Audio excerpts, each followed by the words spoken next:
Hey everybody, this is Jason Clord. This is Donnie here. Ashley. Joseph. This is Vernon.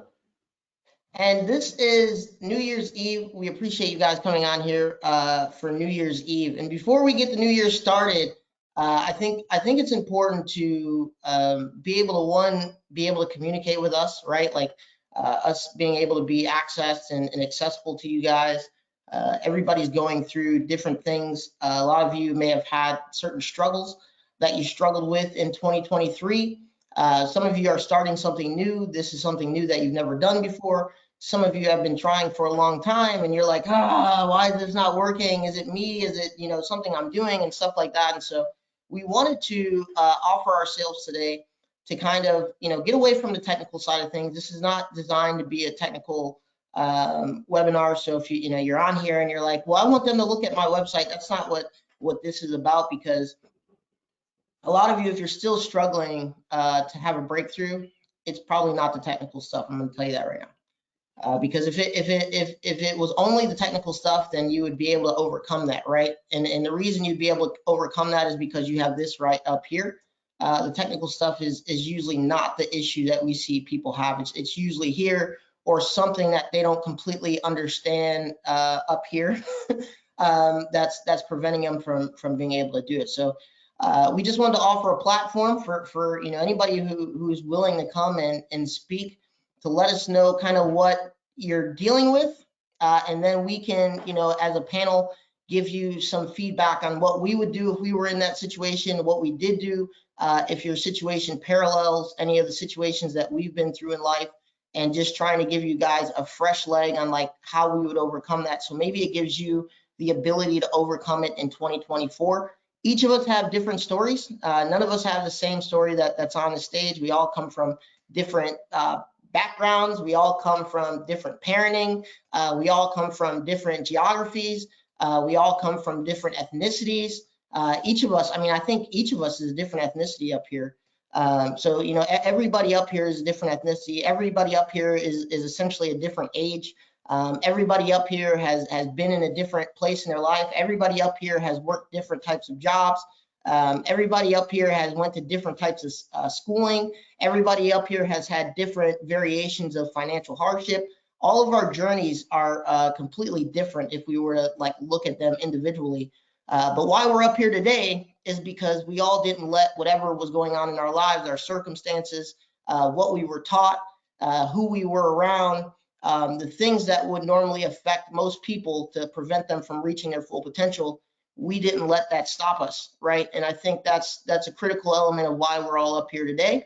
And so one thing that I think as a community we should be doing is making sure that we're helping other people climb up through their situation as well. And I can't speak on everybody on this stage, but obviously there were people who were crucial to my journey, good and bad, right? You have people that are crucial to your journey that were kind of like the opposition, and then you have people who are crucial to your journey who actually wanted to help you succeed. And so hopefully we can be on the side of wanting to help you succeed and get through whatever it is that you're getting through. And so we just wanted to offer kind of like a panel for those of you who want to kind of, you could just write it too. You don't have to get on the microphone and say what you're going through. And I won't use any names. I don't want to use any names because some people's situations are things and they don't want to be vulnerable. So if you put it in the chat in terms of your situation, we'll just read what the situation is. And then each of us can kind of go through how we would handle that. Some of us are going to be more equipped to handle certain situations than others. But that's kind of the form I had. I know whatever anybody else wanted to do, we can accomplish that as well. I love that, Jonathan. I believe in my heart that we want to help people because it comes through and we're not on these calls. Even putting this call together had to do with talking about you guys in our community, the people you see up here on camera, and what we can do to help. And if we didn't care, we probably wouldn't have those conversations after. we would just be doing whatever we do in our personal lives. So I like this, helping hand as the year's closing and a new year's beginning. Reading some of the messages you guys emailed in, I was thinking about how this journey you take can have a lot of setbacks that you don't expect. Like I've had health issues. Like there was, when I was starting out, my neck would hurt so bad I couldn't really even sit for very long. I didn't ever expect that would be something I'd do, because you think, sit in front of a computer is the easiest job. You can lose people, you can have family members pass away, you can have health issues in your family. Like I know what that's like, and I didn't plan for that or expect that. So how do you overcome those things, and how do you have a business that is strong enough to weather storms that are going to come up? We've, I think, all been through those things. So I really like this format that we've got for this call today. You guys could let us know where you're calling in from too. I know some of you are probably traveling or with family, not where you usually are. It'd be interesting to see where you guys are calling in from. I like the idea too of having you guys pop on your mic if you want to talk to us. We can make you a panelist and you can share with us if you want to do that, or you can write in like Jonathan said. Wow, New Jersey, Hawaii, Connecticut, Manchester, England, the UK. Says it's wet there. That's it. Cool. Cool, like all over the world today. Sweden. Cool, I see some questions coming in. And yeah, if you want to jump on the mic, just let us know and we can. We've never actually done that before, but it's interesting. At live events, we could just talk to you guys face to face, but to hear your voice might give us more context if you want to share something and get our feedback. Cool, lots of chat coming in. Yeah, I see one of the first questions that each of us can kind of address, and that is how we each individually define breakthrough, because I think sometimes we use that term loosely in our community as in terms of like what we're looking at as a breakthrough. And so I can either go first, or if somebody else wants to go first and say what you view breakthrough as. Vernon wants to go either first or last, and he has Project Breakthrough in the name of what he's doing. Would you rather go first or last after you hear everybody give their version, so that way you can take what we say and make it apply to what you do, or do you want to go first and tell us what your version of breakthrough is? Appreciate you allowing me to go first, buddy. I appreciate that. You get on my nerves. For me, a breakthrough, and this is a great question. It's an invisible force or wall. Oftentimes it's more, I can't do this. And it's not real. It's something that, quite honestly, for me, a breakthrough is when you have an invisible force that's not real, but it's becoming real because how you're approaching it. And when you change your approach, you're pushing to that visible wall. You find that way, you get creative, and you are able to circumvent, push through it, but you get completely around that invisible wall that's there. And I'm not taking away from it by saying that it's up here. I'm not saying that in a way like, oh, let it go. I'm just trying to say that, once we get this in place, it disappears. That's what I'm getting at. That's what the breakthrough is for me. Go ahead, Ashley. So for me, a breakthrough would be getting past a bottleneck that is holding you back from the next level of where you want to be. So whatever that next closest bottleneck is, breaking through that so that you can move on and make progress towards the next bottleneck. Because I feel like when you're making progress, there's always going to be, like, even if you make a breakthrough, there's going to need to be another breakthrough and another breakthrough. So for me, a breakthrough, I always think about what is the closest issue I have towards getting to the next step that I want to be, if that makes sense. Go ahead, Joseph. Like it basically is the same as what they're talking about it, but the way I picture it, it's like in terms of making money, let's just say that there's this castle, and inside that castle is you becoming a millionaire. So there's a series, it's basically you need to break through wherever there's resistance or blurriness in your mind to get there. So I see it as like a series of rooms I'm trying to break through the door, for example. It's an easy way to picture it. So there's like this door, but really it's an invisible door, like Vernon said, and it's in your head. It's like a lack of understanding you have, or maybe just some fear you have. But the breakthrough is when you basically open that door and you get into that room, and then you're looking for the next door to open so you can get to the final castle where everything is as you want it to be. I go next. So I have a couple like mental pictures that I use with breakthroughs. They're kind of always, there's always a breakthrough that's like in my mind's eye. Hello, Lauren. I have notebooks that I kind of like keep track of things in, and if you were to look in them, you'd see that about a third or half of each notebook over months and months is me trying to understand and clearly see what the breakthrough is. It's always rooted in something that I don't have. Like, it's not that I always want more, but it's like it could typically with business, it will be that there's some kind of problems that are like symptoms of problems that I'm like kind of sniffing out or seeing or observing, and I'm trying to understand how to design a situation where those go away, and they're kind of obliterated, like we can find our way to the other side. Like I guess one mental picture would be like if you were kind of living on one side of a piece of land and you kind of had problems with let's say you have a farm and there's like animals eating the part of your farm every year, and you're just kind of used to that. Like half of the farm just goes away every year, and everybody's kind of used to that. And then you kind of look at your journal and you're like, why am I okay with losing half of what I have? Why am I okay with the struggle? Why did you see? And then you start the breakthrough is always, for me, is always revealed through looking at the kind of the suck or the crap. And then on the other side, you can imagine not having it. So the initial building of a breakthrough is me just imagining a better way and then realizing that I can have that better way. And then I start trying to build these vehicles to try to get it.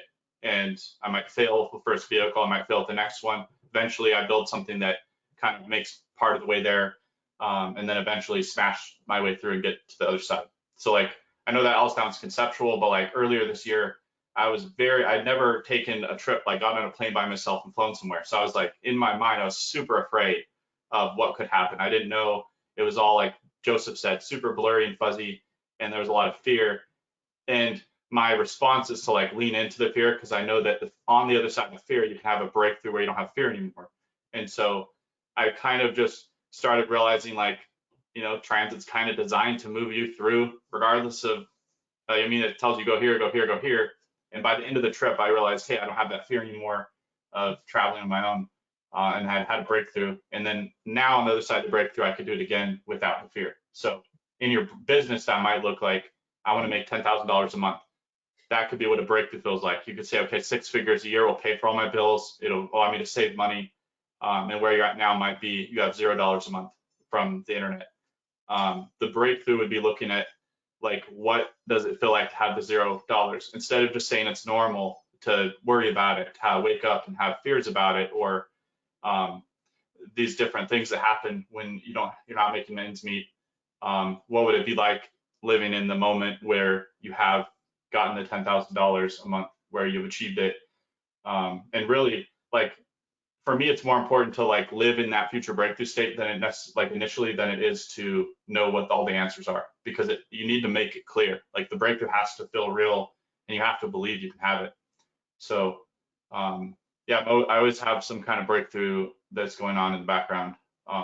It's what drives all the things I build. So that's what I got. You want me to share mine? Yeah, I mean, you want to come over here? So. I was just listening from afar, and I thought I would welcome myself. I think my definition of a breakthrough, honestly, is like staying committed to myself. So like not putting things off, like actually doing things and getting them done and doing hard things. I think we froze. Hold on. We did. Keep going. I can still hear you though. Yeah. So for me, that's what it is. It's doing things, right? And in doing things, I grow.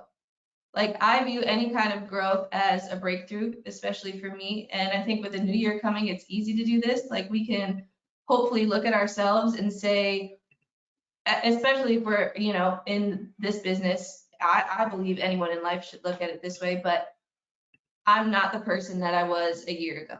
So like on New Year's Eve, 2022, and today, like, I am a different person. So I think breakthrough for me is defined as growth as a person.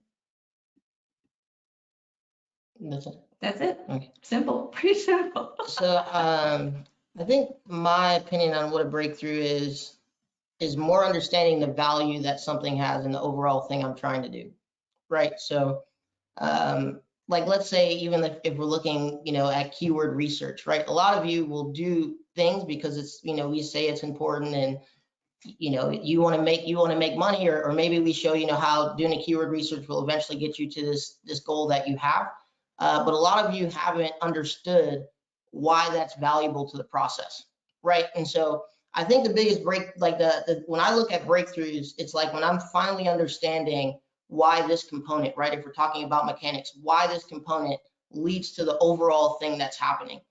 And so that for me is usually breakthrough, is like when we're going through a process or something that we want to build, understanding the value of each component. I think that's important, mainly because it allows you to diagnose things down the road, right? So if you're not understanding why you're doing keyword research, if you're not understanding why you're posting content, if you're not understanding, why we're trying to get ranked in Google, if you're not understanding why we do affiliate marketing, if you're not understanding why we're doing backlinking, if you're not understanding why you have relationships with affiliate managers, like each of those, you need to understand why they're valuable to the overall thing that you're trying to do.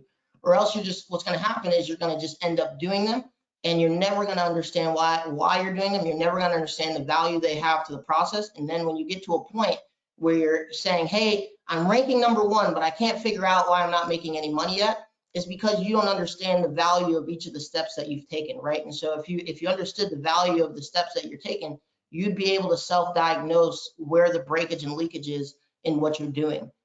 So that for me is usually how I view breakthroughs, especially if I'm starting something new, is I'm trying to understand why things work the way they work. Why is it important and valuable to the overall thing?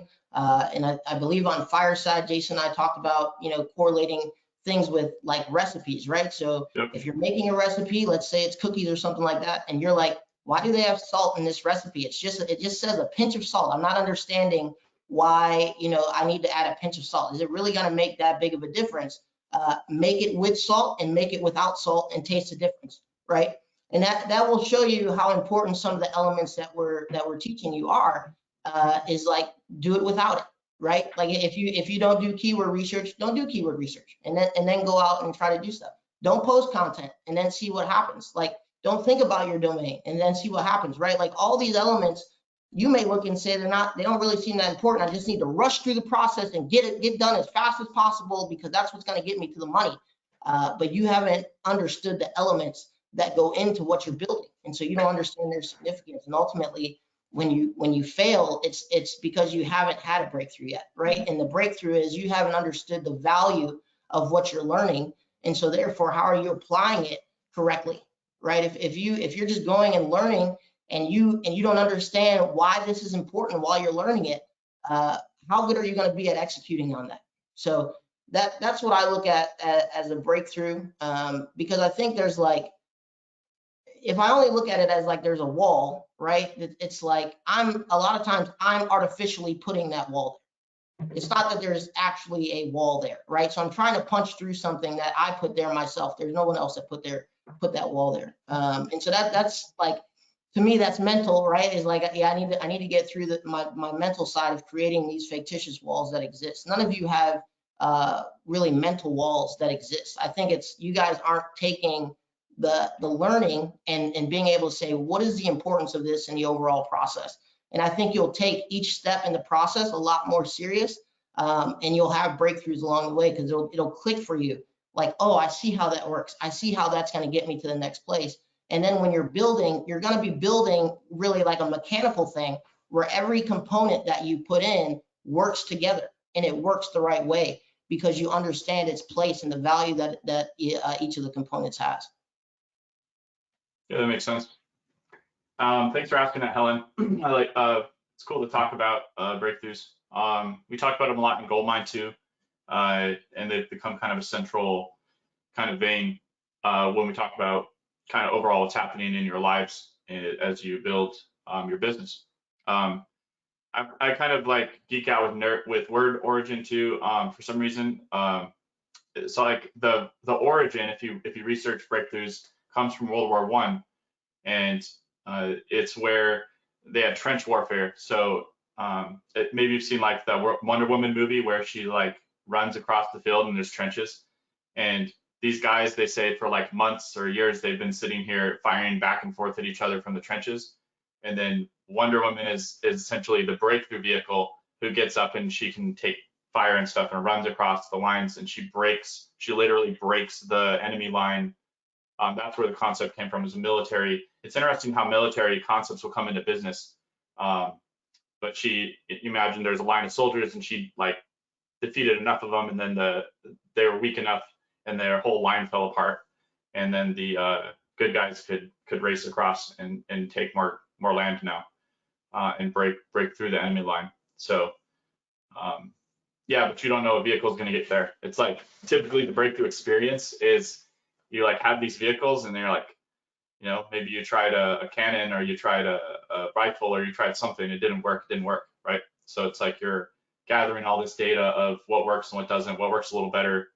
It's usually never like one thing you try. I think that was something I was thinking about, like starting out. My expectation was that would be like one thing that would kind of set me free from my day job or from, you know, into financial independence, and it's not that way. It's like Ashley too said, there's a series of breakthroughs. It's a thing you have to kind of embrace, and it's not just one thing that's going to get you there. It'll be personal breakthroughs, it'll be financial breakthroughs, it'll be a number of things that you're going to do. And the good news is it's only ever one thing for every individual. It's like one breakthrough you just need to work on at any given time. So you don't have to do it in all aspects of your life.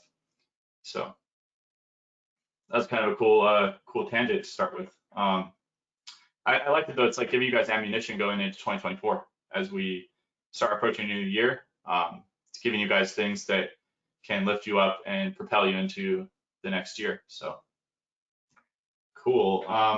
Let's see what else is showing up in the chat. You just want to go through some of the questions, and all of us don't have to answer all the questions. I think like if the question vibes with you, answer it. You know what I mean? But if it's like I don't really vibe with that, meaning I don't think there's like I can't relate to it enough to really offer insight into what I would do because of my life experiences, like don't vibe with it. You know what I mean? I don't think we need to do 6 what will we do's. I had some notes because we had kind of talked about starting over. I kind of like last night I was taking some notes. This is kind of short, but I kind of wanted to talk about this a little bit because I see some people I was just talking to Joseph about it. It's like if you want to make let's say $1 million next year, right? Which I think is a good goal for people, like a business that's going to produce $1 million. Trying to just go for that as a breakthrough could sometimes like kind of take you out if you're only trying to go for that and you're not looking at yourself in short term and medium term, especially the short term. And so like, because we were talking about on Fireside, like bringing this down to earth, what did we deal with when we were starting out? And my mistake was trying to only design around to start like $1 million idea and not take into account that I needed cash flow, right? So I think in the short term, when we talk about cash flow methods, we had a whole webinar about this too. What can you do now? Like and it's because there's a short term, medium term, and long term phase you're going to kind of go through. Short term is when you're starting out, you need cash. Like you need to have something that's producing cash for you, producing money for you. That's when we talk about clients. And I didn't embrace it. I resisted it, and it led to me just not making when I was starting, not making any money in the short term. And there was things that were right at hand, like selling services, websites, copywriting, all sorts of stuff that you can easily go out and reach and find people in your network. I was telling Joseph, there was a lady at a mall who sold paintings, like you could have of somebody that's passed away or a pet or something. She like made those and she'd have a display. Talked to her for a little bit. As soon as I realized, hey, I want to make some cash in the short term, it was like a radar flipped on, and I was making a website for her that week. So, and she was paying me for it. So the short term is very, very important, and don't overlook that. If you haven't established some kind of short-term cash flow, that's going to allow you to save up money. You can enter a medium term where now you have a couple months of money saved up, and then long term you have passive income. You have those 7-figure projects. Because Jonathan and I have many like 7-figure projects, but we can't do those things without like a base under us. So I wanted to share that because I thought like instead of looking at it as just one thing, there's kind of phases and individuals can have to go through. And the most immediate thing is that cash flow that I see. So I just had kind of a note at the top I wanted to share. So because I thought that was important for anybody that's kind of still stuck in that short-term phase. Let's see. So there's a comment that says lower budget for SEO and because of health, unable to work extra at regular jobs to pay for more backlinks / SEO. So I think that question is kind of like, how would you do lower budget SEO? Is that kind of what you guys get from that? It's not really a question like on how to do something or how to get a certain result in the chat. Yeah, I think it's like, how do you go about lower budget or maybe free versions of traffic? Like if you're on a limited budget, what's like the most bootstrap way you can do it? Or is there a way that's totally free? Yeah, maybe that's a good interpretation of it. Yeah, it's interesting. I mean, we've talked about that a lot this year. How do you go about that? Maybe where does that fit into kind of a timeline for somebody, like at what point should they be doing that kind of thing? What are your thoughts, Joseph, since you and Ashley usually talk about SEO and that kind of thing, backlinks and things that they're asking about? Well, one thing would be if I did have a skill, if I already had the breakthrough of understanding SEO and maybe I've achieved rankings, achieved traffic, then if I was on a low budget and I was unable to work like a regular job, I would probably be trying to get somebody to pay me to do it for them based off the result that I had and try and get some income on my side. But I also would just focus on, at the same time, like that'll probably be my main focus, trying to get a client, maybe not even focus on anything else, and just try and get someone to pay me money to achieve rankings and get more traffic. What do you think, Ashley? You think, would you more focus on your affiliate business or would you focus on trying to get like cash flow? I would focus on trying to get cash flow and figure out how I can get clients in a cheap way, whether it's networking in person, talking to people you already know. Yeah. And I would say if for some reason you could not do that, then I would focus on free advertising, like making YouTube videos, stuff like that, posting on free sites, writing my own content. Because if you have the time, then you can write the articles, you can use the free websites. I think that's what I would do. Yeah, I mean, a couple things is I would look at the niche I was in, right? If I would try to go to a lower competition niche where I wouldn't need as many backlinks, number one. The other thing is like I would be developing relationships with people who potentially could get me high authority backlinks.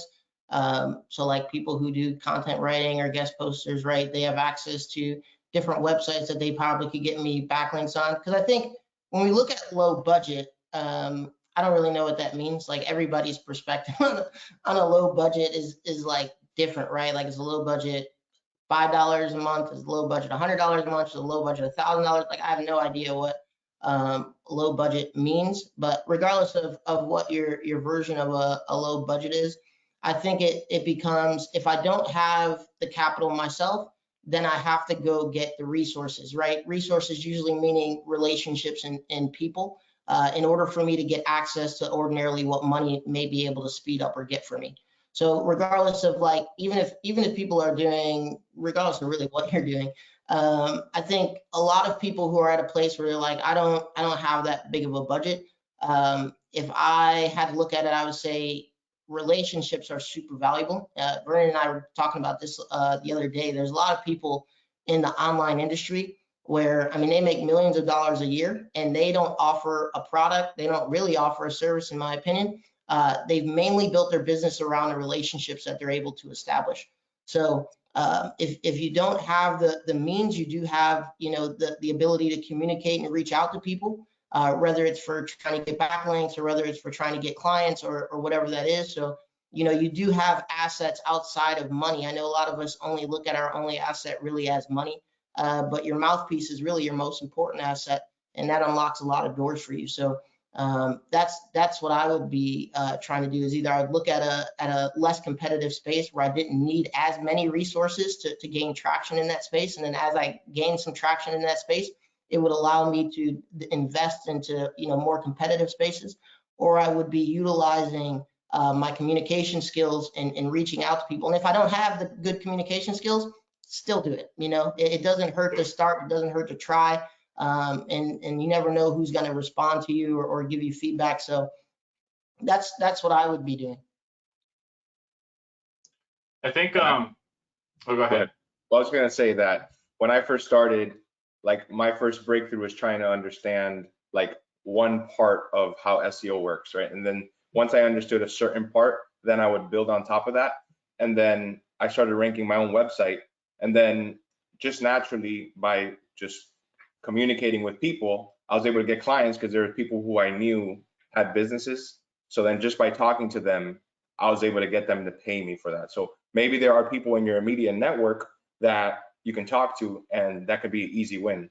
Like that can get you to a good amount of money, depending on how many people you know or how big that business is. Yeah, that makes sense. I think getting organized too is really important. Not just trying to do all this in your head, because it will feel overwhelming on all the things. I think if you think about it like a breakthrough, like you're trying to break the enemy line, and on the other side you could have, let's say in January, if you're trying to create cash flow, you could have $5,000. It's keeping track. Like I write a lot of things down, but like keep track as if you're launching a mission, right? I have little notebooks, like write down like what's going on each day, like log it, like log what you did, like approach this almost like somebody's already paying you to do it, and you'll treat it totally differently than your belief in that your ability will increase too when you treat it like that, where day over day you can look back and say, okay, it makes you more serious about the task. I think when people don't do that, it's really easy to kind of give up, because you can't see the little things, like Jonathan says, the little wins that are coming back. You can't go back and look at your notes and say, wait, I actually do understand how backlinks work now. I do understand what a keyword is and the value of it, and how to find good ones. So I think keeping track and keeping a log and planning it like it's a mission that you're going to break through, that's different than kind of keeping all this knowledge in your head and trying to juggle everything in your head as you move along. Then I think that makes you susceptible to shiny objects when you're doing it that way. So I want to add something quick to that. So when you have these breakthroughs, like sometimes you could just lose a breakthrough if you don't value it. So even if you understand something, what I did a lot of times was I would write it down. Like if I understood how backlinks worked or how it should be, I would literally write it down. You can ask Ashley like how many notebooks I had, and I'll just write down how to do SEO, like my understanding of how SEO works. I would write it down all the time, and that helps you to like lock in that game. Because if not, if it's just all in your head, like there's things you're gonna forget. But if you have like your Bible, for example, like I had my SEO Bible that I wrote down, that helps you. You're not gonna be afraid of anything, because then you can always go back and then reference that Bible and tweak it if you need to. But writing things down, I think, is super important to help with breakthroughs. I think driving out of it's important too. It's like what you just said, because I was just thinking like you could get a good backlink and it could help your site. And then if you didn't really keep track of, like maybe you just did what somebody said and you didn't really look at like what we were doing and why you're doing it, trying to understand it, you might not be able to recreate it because you weren't really like your sleeves weren't rolled up. Like there was a company called JCPenney's. They been around for 100 years. They're not as big as they once were. And I saw like a turning point where for 100 years, this company had done sales events. They had run these full sales events. The whole store was organized around it. They had all these systems and processes. The new CEO came in probably 2017, 2016. And he said, we're going to get rid of all of that. We're going to be like Walmart. It's all going to be the same. He wiped away all of it. It was almost like he didn't understand why the 100 years of doing it this way was that way, and that the company had to change. Massive layoffs, big problems. They were never actually pulled off. He got fired as the CEO. Now he goes around and speaks about how to, I guess, create retail companies that fail, because he gets paid to speak now about something. But it's like people can literally come in without any understanding and screw up a whole 100-year-old working business And they closed here where I live. We don't have one anymore. So you can literally drive away from what's working too if you don't have understanding of what got you there. So cool. We have another comment. Oh, go ahead, Don. I was gonna say, I think I mean, this is out of order, but the next question that I think would be the reverse of this one is somebody asked, like, what happens if you do have capital, you do have a steady income, like, how do you spot Oh yeah. these big opportunities? Because that kind of would go like, we're talking about That's like the reverse, yeah, the inverse of it.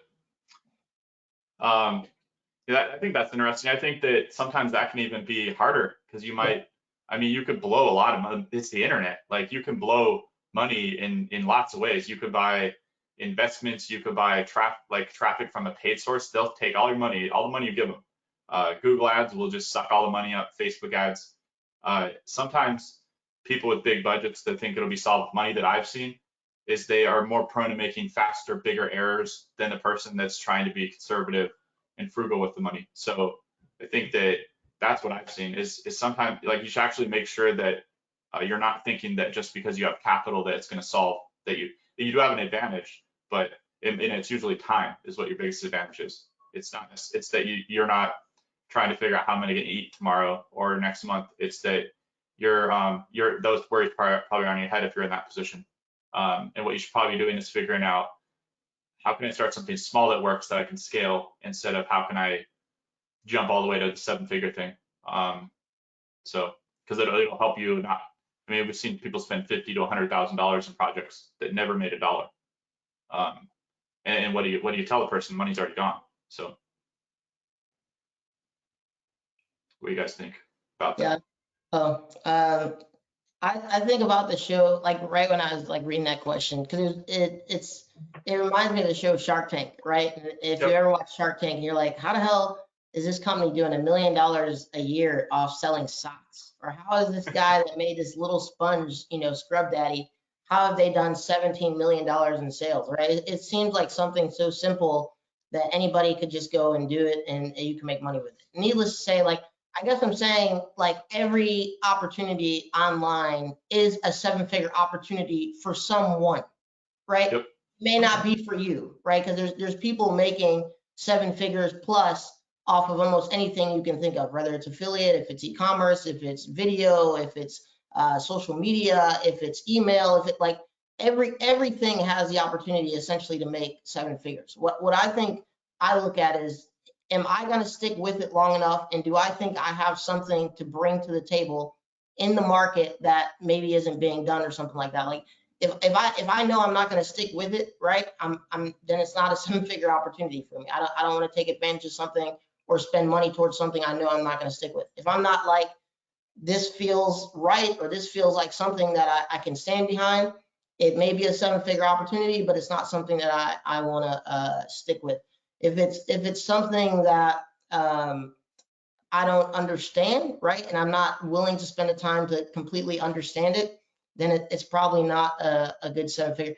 I think about it almost like, if you're choosing a career, right, is like, I know the careers that pay a lot of money, right? I could go be an architect, I could go be a doctor, I could go be a lawyer, I could go be whatever else. Maybe it's doing landscaping, or maybe it's being HVAC and stuff like that. But the reality is, when we're choosing careers, it's like, do I really want to go and do all the studying and stuff like that to be a doctor? Do I really want to go and do all the math that it takes to be an architect, right? So it's like, if I know myself and I know that's not something that I necessarily want to do, yes, there's a 7-figure opportunity there, but I don't want to spend the time to like learn the craft in order to make it a 7-figure opportunity for me. So I think some of the opportunity side of things is like looking at yourself and saying, am I actually going to spend the time to learn this and actually go out and execute it until I get to the 7-figure mark?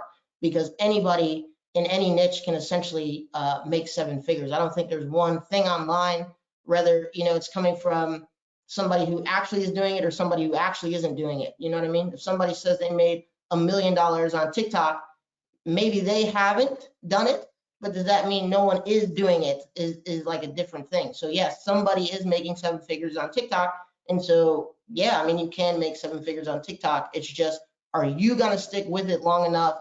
Are you gonna push yourself to do it? Is the thing, because we had somebody who was a police officer making $12 an hour. Well, he was he was a courtesy officer, not even a police officer.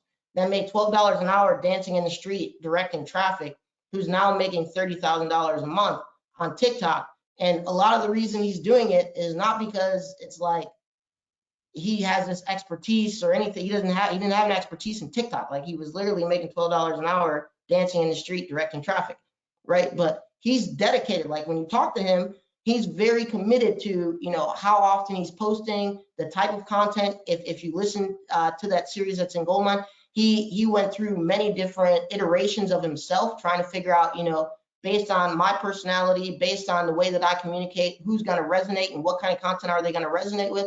And then he gave the exact formula that he uses to make $30,000. Like, my thing is, I haven't heard anybody in Goldmine say, you know, I've been doing this for 30 days. The guy gave you exactly what to do on a daily basis to build up to where he is. And I haven't heard anybody say it. So it's like, when people say, you know, what's the 7-figure opportunity? They're all around you, and we communicate them all the time.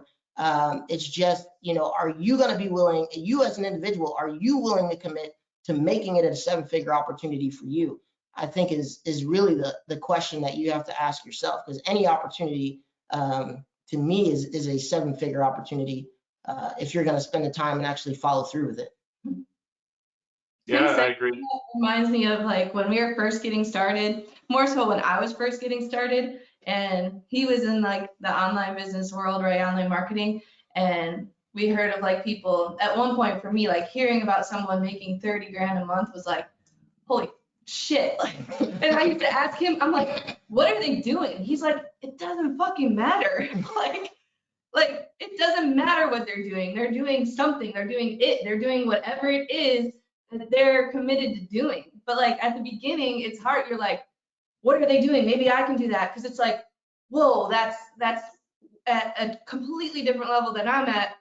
And that's where I want to get to. And you're trying to do it the way someone else has done it, which, I mean, it's good to take advice and, like, see how people have built things. And like Jonathan just said, someone's grown their TikTok to 30 grand a month, and they give you the blueprint, but it's like, it's whatever you decide that you're going to do. Like, there's so many people, and, like, I would ask that all, like, at least a few times a month, and everybody's doing something different to get there. So him just saying that just made that memory like pop up in my head for some reason, because it's easy to, like, think that, I don't know, someone else's way is your way, but it's just whatever you're willing to put the energy and the work in to make it work. That'll be it for you. Yeah, I think that's a really good point. Like, looking at yourself, if you have the capital and the resources, are you willing to carry it through to critical mass? And critical mass, it might not look, it's like, it's never like a straight path, right? Like, if you're going to set out on a 7-figure mission, you're going to have sticking points and roadblocks and things that you just don't know. That's why it's a 7-figure opportunity. It's because it's not something everybody can just see and go grab. It's something that requires you to build things, build understanding, build relationships. I mean, I was just doing in Goldmine, I spec'd out, like, launches just in the biz ops space in 2024, and there's already multiple millions worth of launches already lined up. And how many people are looking at that and saying, I want a piece of that. I'm going to design, I'm going to do what it takes to get in front of that and get a piece of that, maybe a big piece of that, maybe $1 million of that for myself. How many people are looking at that and saying, I'm going to go launch something there? Like, you see, like, you have to figure out where you want to lay your stake in the ground and then go do it and commit to it and take responsibility for it too. So cool. Let's see. Did you, Joseph, Ashley, and Brendan, did you guys have anything that you wanted to share before we look at the next question? Yeah, something quick. The way I look at it is like, you see more as you go. So, like, before you get to the 7-figure thing, like, you're gonna have to travel a lot for you to finally actually spot that opportunity. But, like, you're gonna have to start somewhere smaller and build it, And then once you, like, I like to bootstrap things. So it's like you focus on something with as low resources as possible to try and get it to work. And then once you do that, then what happens is you'll see another opportunity. You'll see someone making money with a certain thing or a different niche it may be, and then you just apply the same thing. So I think it's by like focusing on understanding how things work, how to make something work, and then just being ruthless about making it work. Like Lauren was talking about, like it doesn't matter. It's like just see the thing through, and even if it doesn't get you to where you want to go, there's so much you can glean from the building of that thing. So it's like all in that building and seeing something through, and then once you have like that habit of just being consistent, that's when you spot the other opportunities or the bigger opportunities. Yeah, it's like I learned to drive in a manual transmission. It's like you have to start in first gear. That's how you start rolling. Like you don't switch into fifth gear and try to like start moving the car because it'll just I don't know. Oh. Yeah, it'll just die or something. So first gear, second gear, third gear, like that's how you drive, and you get used to that. So if you treat your business like that, first gear matters a heck of a lot when you're at zero, like when you're in neutral. So yeah, that first gear concept could move you ahead today if you apply it because you're going to value it. Let's see. Someone said with a limited supply OG original cache, what must I do to start building a list? You don't necessarily need cache. Mostly what I mean, that's a good idea to build a list. I've noticed that like the successful things we do, they have like a list because that means that there's a basically the way I look at a list now, it's like you're retaining the people that you're getting through paid ads, free traffic, whatever you're doing. It's going into this list and you're building up this like relationship database. And if you look at successful businesses, they have them, e-commerce businesses, info businesses. And so what are you trying to build one for them? Don't just try to go build a list. Like think about it in the context of your business. Like what's your offer? What are you wanting me to do? Like Donathan was just saying, thinking about it in with more clarity of what kind of business you're going to be running. You're going to have a list. So yeah, because there's people that could, if you just want to build a list, you can go scrape a garbage list off of the internet very easily. That's a list too. So what are you building a list for? It's some kind of business. If it's e-commerce, it'd be a list of people that just bought, people that didn't buy, and then now you have this list that you can market to essentially for free. The email softwares cost money, but they're very cheap. So when you look at the scale of it, so that's what I would think about with your question is that, because then that will lead to how do I build an opt-in page that's going to attract that kind of person? How do I build advertising that's going to attract them? And then you start building your list that way. You can do it for free. We have kind of like workhorse methods in Goldmine. Article marketing is one of those we were just talking about in there. So you can do stuff like that. You can do paid ads. There's lots of ways. So Yeah, I would just figure out what value I offer to the people that I'm trying to get on my email list, right? So it's like what information, what insights, what do I have to trade for somebody willing to give me? Because really, like you're bartering, right? Like we're giving them something in exchange for them giving us something. So I would just look at, what do I have to exchange? And a lot of times it's not just money that's not going to solve that, right? Like if people follow you, like if I look at podcasts and things like that, like people are following these people because they feel they offer some kind of value or insight that they don't have. People subscribe to Facebook channels or whatever it may be because there's a value that people have with that channel. So I would just figure out what information do you have, what insights do you have, what do you connect, in terms of like if you have a hobby that you're trying to grow an email list with in a specific niche, maybe like golf.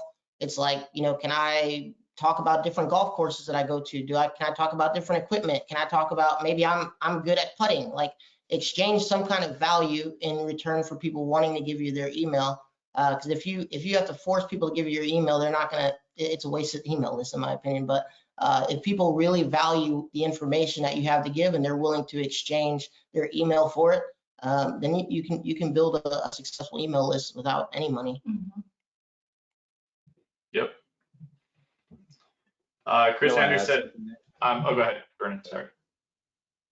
No, I just really want to add, like, whenever you're building that list and kind of you're looking for what value do you bring, it's making sure that if you're given a value, and this is something that I know I didn't do at first at the beginning, they might have found the content valuable, but making sure that you have a place where you're asking for it versus just assuming they're just going to like, oh, they're going to subscribe because they like what I have to say. Just make sure you ask for it, like, or with that feel, just ask. Don't forget to ask. Chris Andrews said, I'm in a good place, but always happy to get to a better version of that. That's awesome. I mean, that kind of perspective where sometimes we approach this question of like, like what if I had to start over again?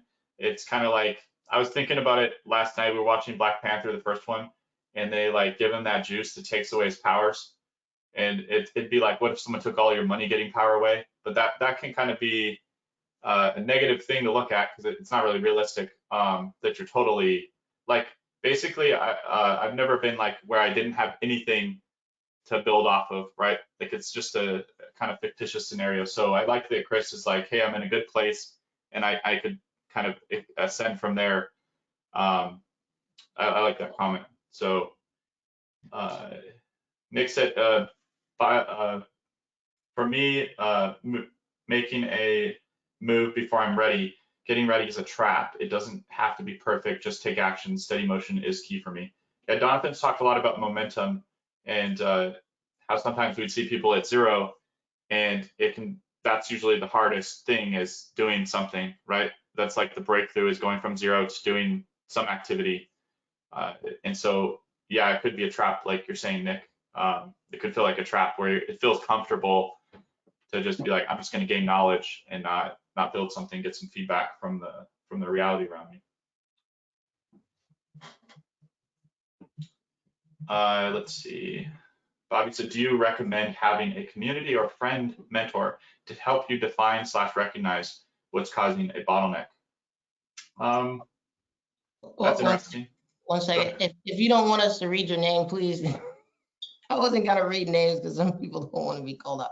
If you don't want us to say your name, can you just let us know in your post so that way, like I don't want anybody to be put on Front Street and stuff like that. Because I know when I was getting started, I wouldn't want to be. I'd want to be the guy in the back of the room who nobody was paying attention to. So having somebody who can help define your bottleneck. I mean, Dothan and I have done that sometimes in personal conversation, like usually when we were doing one-on-one. That was essentially the point of that, was to define what the breakthrough was and how to, initiate creating the breakthrough. I personally, I had somebody once, I think it was the first live event I went to, they said, what breakthrough you're working on? And I didn't want to share it. Like it's a very personal thing. So because it's the thing, like it should feel like that too. It should matter a heck of a lot. It should probably be the thing that you're committed to. So sometimes it's a personal thing. I think it has to do with your personality, what you're used to sharing. But I would caution you against something I was doing early on is I was assuming that conversation would lead to a breakthrough. And it was me giving up. Like I would tell people, hey, I've got this idea for something I could build online. I was in 19 or 20. And I was acting like that was feedback and it was equal to doing it. And so bouncing off the idea, like talk to the people around you, but don't realize that their feedback is only worth so much. You have to actually take responsibility for the thing. Say, hey, I need to understand. Typically what I'll do is I'll just write good notes. And then if I reflect back on those, I'll be like, wait, I'm looping somewhere here. Something's going on here where I have kind of a perpetual struggle and it's not getting me closer. And then that's how I'll uncover my breakthrough. But that doesn't happen through discussion or brainstorming with other people. So that's just me personally, it kind of happens solo, where I'm doing a lot of reflection and observation and whatever on my own. So what about you guys? Like, how do you approach recognizing a breakthrough? Do you do it with other people? Do you do it on your own? I want to weigh in on this one. I think it's important to make sure that you're in a place where you feel safe, because kind of like what you're saying, Jason, you're sharing something that's like, it's somebody walks in the room and says, where are you stuck at? Well, what's here? That's a very personal thing. And if you're sharing in a place where you don't feel safe, and I'm going to use the word safe, meaning that people are being respectful, people are being considerate, they're being receptive essentially. You're not going to get to the truth. You're going to say what maybe to placate them. You might say some things just to kind of smooth things over. You won't kind of get to the honest truth about it. And I think it's a big factor, but it's where you feel the safest about sharing where you are, because when you feel safer, you're going to open up, you're going to share more. And also when you feel safe, you're more open, especially depending on the person. When you're safer, you are more open to hearing what they have to say to you versus, oh my God, they're about to beat me up. When you feel safe, they're listening to me. So I recommend people find, whether it's community or an individual, a place where you feel safe and heard. Oh, go ahead, Ashley. No, you go ahead. No, you go first. I was going to say that I think it is smart at times to ask people for their advice or their input, but it depends who you're asking and what their current situation is relevant to the question. So like, if you're asking your friend for life advice, but she doesn't have no job, in debt, has whatever issues going on, ask yourself, wait, why am I asking this person for advice when they don't have what I want? So I think you should be careful with who you ask, but I think it is good to ask people that you trust and are in a place where you want to be. Yep.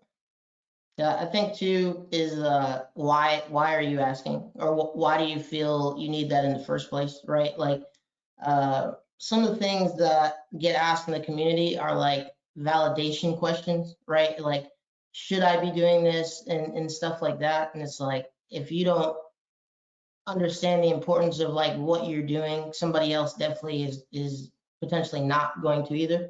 Yeah, I mean, I just caution, kind of like Ashley says, like when you're sharing things in the beginning of your journey, it's like you're not going to have cheerleaders, and the people who say they want to like coach you through something, they're not passionate about what like you're doing a lot of times, right? So it's like it's very discouraging. So when you start out and somebody sees something and you potentially like, they're like, oh, like, yeah, you seem like you'd be really good at this, or you'd seem like you'd be a really outgoing person and you should take advantage of this MLM opportunity, right? That's usually the MLM conversations that happen is hey, yeah, man, you seem like you'd be really good at sales, like you're really good at talking to people, right? And you think that that they really have your best interest at heart, right? And so when you're talking, and that's just an example. All MLM people, some of them do have passion to actually help people, so I'm not downing MLM people. What I'm saying is there's a lot of people who will tell you what you want to hear, right? There's a lot of people who say, yeah, I believe you can do it. And then it's like, yeah, I believe that, yeah, you can go out and be anything you want in the world, right? Like the famous old thing that a lot of parents say, which is very dangerous, right? Because as a parent, we tell our kids, hey, you can go out into the world and be anything you want to be. And I think two things with that. One is we also have to follow up with, as long as you're willing to commit and put in the work. And then once we learn, okay, well, what is it exactly that you want to go out into the world to be? Oh, well, I want to be a professional basketball player. Okay, that's going to require you to spend 2 to 3 hours a day actually going outside and playing a basketball. It's going to be another hour of you reviewing, all the materials and all the learning things. Then it's going to be another hour of you going and watching maybe other people play and stuff like that. And you know what I mean? Like we just have to be realistic with like what we're wanting. The other thing too is, when a parent says you can be anything you want to be, and then when you try to explore it, then they're like, you need to go get a job, you need to do this, you need to go do that, right? So it kind of contradicts what they told me to do. They told me to live my life and be happy and do the things that I want to do, but then when I try to do that, all of a sudden they're not supportive of me. So you'll learn that too on your entrepreneurial journey, is there'll be a lot of people who say, hey, you should just go get a job. You should just go get a job, or you should, you shouldn't do that stuff anymore, or whatever it may be. And then I would caution too, looking too much at where everybody else is. Because like one thing is like you're starting something entirely new, right? When you go and work a job, that business is already established, so therefore they're able to pay you, right? So even if you're looking at, let's say Ashley and Joseph, they're still relatively young. So when they look and they're trying to be entrepreneurs, and this doesn't maybe apply to you, but when they're going out and they're trying to be entrepreneurs and they have friends who are like making $300,000 or $200,000, it would be very easy to look and say, oh, maybe I should just go down that route, right? But when you're starting out something completely new, like you're not going to be at that level, right? So it can be frustrating to be with people who essentially didn't have to go through a lot of the entrepreneurial struggles, right? Because as an entrepreneur, we're going to go through a lot of things that the common person who may just go get a 9-to-5 is not going to go through. And so, yeah, they may accelerate because they're already jumping into something that's been formed and built. And, you know, the person who had to struggle already went through the struggles and stuff like that to build the operation. And then, you know, when you come on as an employee, you're just plugged into the function of that business. And so they're able to pay in accordance with whatever that position's value is. But like when you're starting a business out, that doesn't exist, right? You're creating that. You have to facilitate all that stuff. And so a lot of times it's easy to compare yourself to somebody else who hasn't taken the same steps as you. And so I'm just cautioning you on that. Like you're not behind, right? If you're 30 or whatever your age is, and somebody else seems like they're more established, you can't compare yourself to that. You have to compare to what you're trying to do and what you're trying to build, because that's what your focus is. And ultimately, you know, if you have your breakthrough or whatever you want to call it in 10 years, and that person's still working, right? And now you've surpassed them because you've put in this time, you're not going to look at it the same way. But I will say, if you never take the risk and the opportunity, you will potentially look back and say, man, I wish I would have just went for it in my life.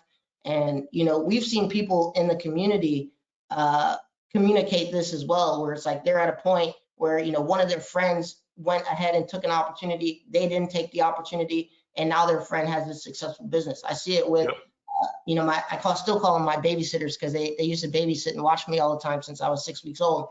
But the guy was an accountant, right? And he he played it safe. He always worked for somebody else as an accountant. And his friend was like, hey, you know, I think we should start our own accounting firm. And he wasn't willing to take the risk because he just wanted to do the safe thing. And his friend became like very successful and a millionaire. And now, you know, his friend was able to travel and spend more time with his kids and, you know, do things and have his time back to him. And it's crazy because the guy, you know, my babysitter guy, and my babysitter was a woman, but that was her husband. So I wasn't babysat by a guy. But the guy essentially was trying to protect that exact thing. He was trying to protect his ability to spend time with his family, his ability to do what they could do at the time with his family. And so he didn't take the risk. And the guy who took the risk, who was willing to bet on himself, so it's not really a risk, right? You bet on yourself, it's not a risk. He's able to get more time, freedom, and then be able to do a lot more things for and with his family. So sometimes the things that we're trying to protect, you got to be careful with that too, because society will tell you that this safety thing is really safe. And the other thing that happened with that guy is towards the end of his career in that accountant. Life, really. Yeah, his life. Yeah, he didn't live too much longer after that. But they ended up firing him, right? He got older. He had been there for like 25 years. And they felt that he wasn't as valuable as he once was. And notice the whole time, the guy wasn't getting incrementally like more and more money to be in a position. He never had equity in that company. He never had anything. He gave 25 plus years to that company. And at the end of the road, he got into a situation where he needed to keep making money. One, for his mentality, his mindset, because once old people usually stop working, they start, they start losing their mind if they don't have anything to do. So they put him in a position where, one, now I have to worry about my financial situation in my 70s, and two, now my mental health is going to greatly depreciate after they fired him. And they didn't care, right? They didn't care. So my thing is, back to the mentor question or needing community and advice and stuff like that. A lot of times it comes down to, have you committed to betting on yourself, right? If you haven't committed to betting on yourself, then when you go and talk to a mentor or somebody who you think can help you, a lot of what they say may seem like it sounds really good, right? But it's not going to do the work for you, right? And so you have, if you're betting on yourself, then you're already committed to doing the work. You're already committed to the process. So then when I'm going to a mentor or somebody who I think can help me, I'm already doing the hard work. I just need them to maybe give me some guidance and keep me on a path that maybe I'm not seeing myself because my head's down and I'm doing the work. But if you're not already doing the work and you go to somebody, all they're going to do is tell you to do work. I mean, that's the first thing you have to do. You know, I mean, somebody can't advise you on something you're not doing. Like if you're not doing it, it's like, you know, I mean, if somebody's like, hey, how do I get my website to convert better? Well, where's your website at? Oh, I haven't built that yet. Oh, well, I can't give you what you're looking for because everything else is hypothetical that I'm going to give you. I'm going to give you hypothetical things. And then, you know, I need to see what you have built in order for me to critique what you have built and look and say, hey, what is the best direction for you to take with that? So you already have to be doing the hard work and have something to give to a mentor. In my opinion, everybody else's opinion, it may be different, but in my opinion and on my experience, if I didn't start something and I was going to somebody else, it was for validation. And that was a wrong reason to go to that person. If I already have something built and I'm looking for somebody to give me feedback who I think has more expertise or knowledge than I have, then they give me insights that I can go and execute on or make the work that I'm currently doing more efficiently. Yeah, and a lot of times too, I feel like if you're already building something, you might think before you start building like, oh, I'm going to need help. I'm going to need so much help. But once you start building, what you need to do next becomes a lot more clear to yourself, and you need a lot less help than you might think. Yep. Have you guys seen that movie, Gran Turismo? I know Donathan has. I know I watched these movies probably months after you guys do, but I watched it, I think last month, and it's a good movie. I recommend you guys should watch it. I don't want to spoil it, but I want to say something that I noticed, like, as you're talking, it brought back the memory from watching that movie where there's this kid named Jan and he's driving this like game in his room. He drives this game and his dad will come over to the door and be like, Jan, are you going to come out and work on football or yeah, they call it football in the UK.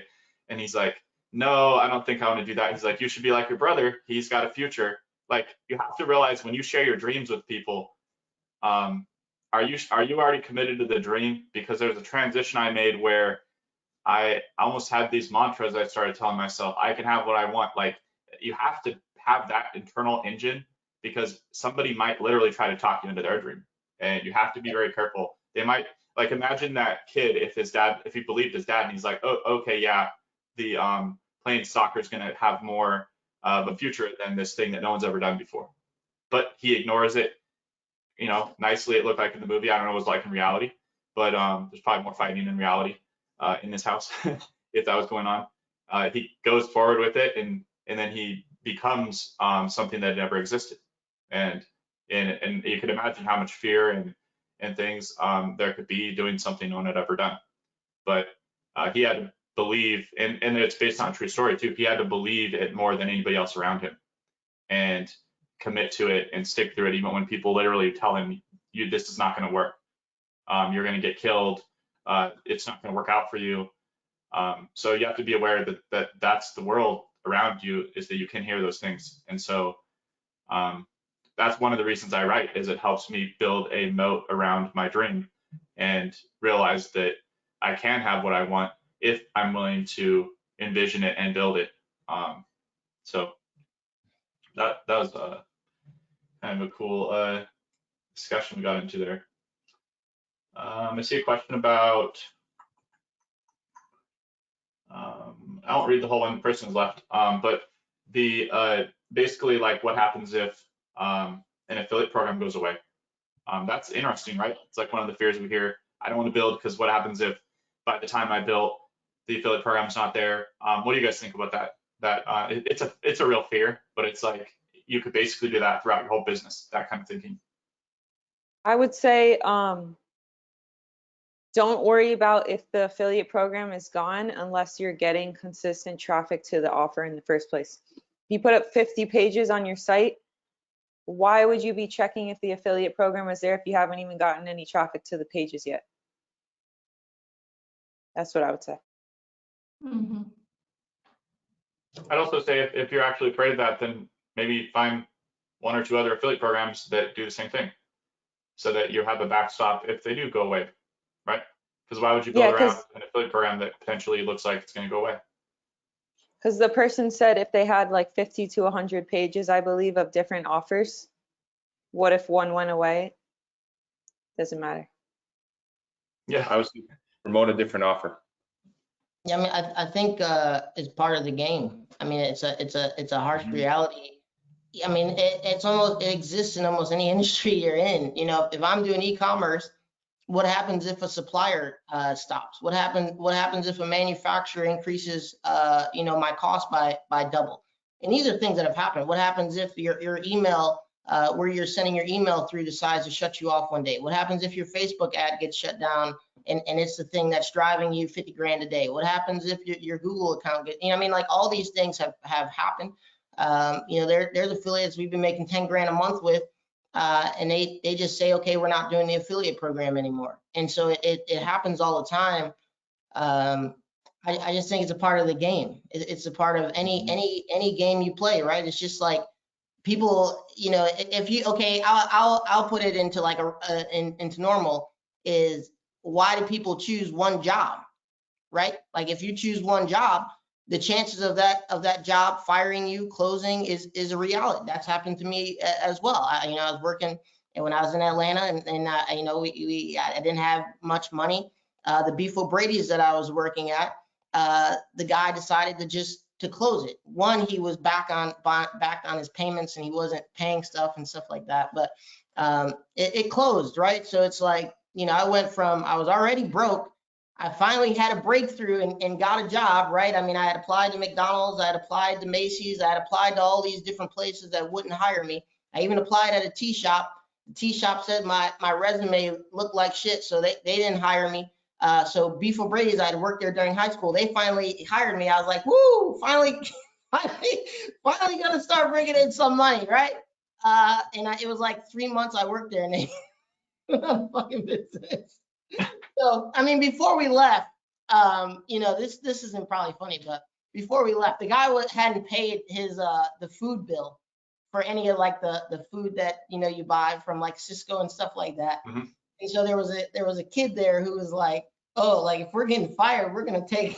He didn't pay for it anyway. So, you know, the chicken and fingers and fries that I had ordinarily been getting at the dollar store, we took some from that Beef O'Brady's, and so we ate for a couple months off of unpaid Cisco Beef O'Brady's. Just trying to be transparent. We got to be real on these things. We got to be real on these things. But yeah, I think it's just the nature of the beast. Regardless of anything that you do, whether it's, you know, working a 9-to-5, e-commerce, if you're doing a affiliate, if you're doing email, anything you do, there's always an opportunity that you're going to lose something, right? Regardless of what that is, there's always a potential that you're going to lose something. And that's why I focus heavily on the skills that I'm building.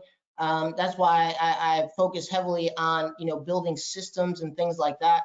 So that way the transition isn't as difficult, right? Because you obviously, if something like that happens, now I got to fill in, you know, a void that now is created. But if I understand my skill set, if I understand a system that I've put in place and I was able to make it work before, typically I'm able to make it again.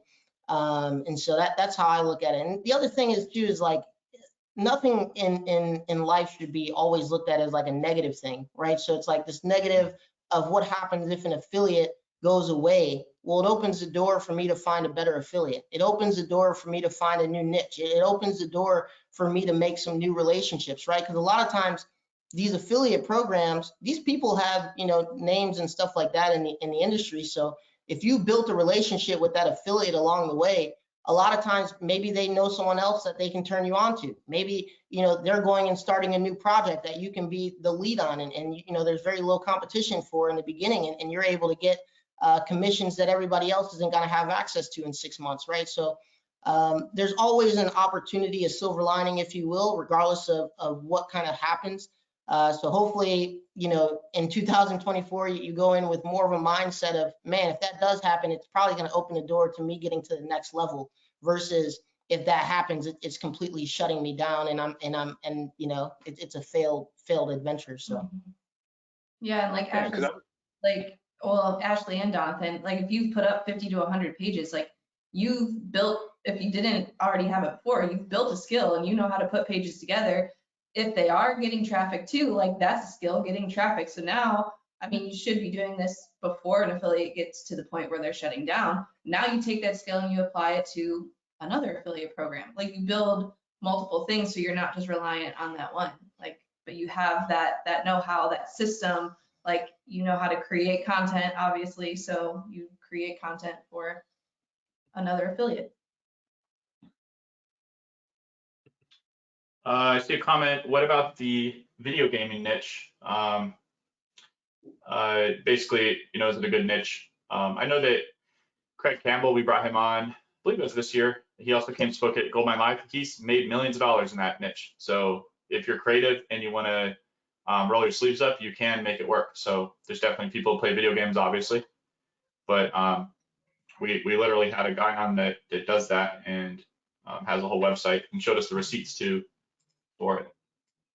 Josiah does that too. Mhm. The guy that's doing TikTok, he does that too. He'll stream it. He's like figured out a way to mix video games with current topics. So he'll stream him playing video games, but then he'll also talk about like different news things that are going on. So he's kind of created his own like little niche of video gaming mixed with real world news. So See, Helen says, I appreciate your individual perspective of breakthrough. Awesome.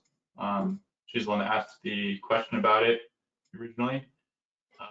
Let's see, someone said death of a parent, sick parent, injured hand, recovering issues on top of it, marriage issue, curveball all at once. I won't say your name. Extremely hard to move forward. Advice. For me personally, there is kind of like first gear for me if that kind of stuff's going on. And I know like it's gonna be different for everybody. It's like there's a book called The Boron Letters I wanted to mention, where this guy named Gary Halbert gets sent to prison. It really wasn't his.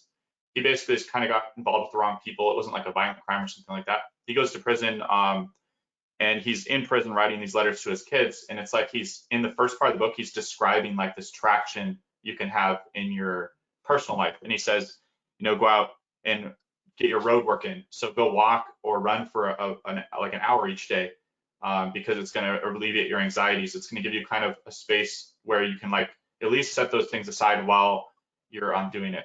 And that's been really helpful for me. I read the Bible every day. I pray. There's a lot of inner game stuff that upkeeps myself through potentially things happening. Because yeah, I saw both my parents, but I've lost other people. It's like, or sickness or things. It's like it can be very hard. And if you don't have kind of a stable, also the people, there was some bad advice I'd heard starting as an entrepreneur where someone was like, unsubscribe from all the lists you have, you know, cut out all these people. And what that can do is it can be very bad advice because you do need people around you to talk to.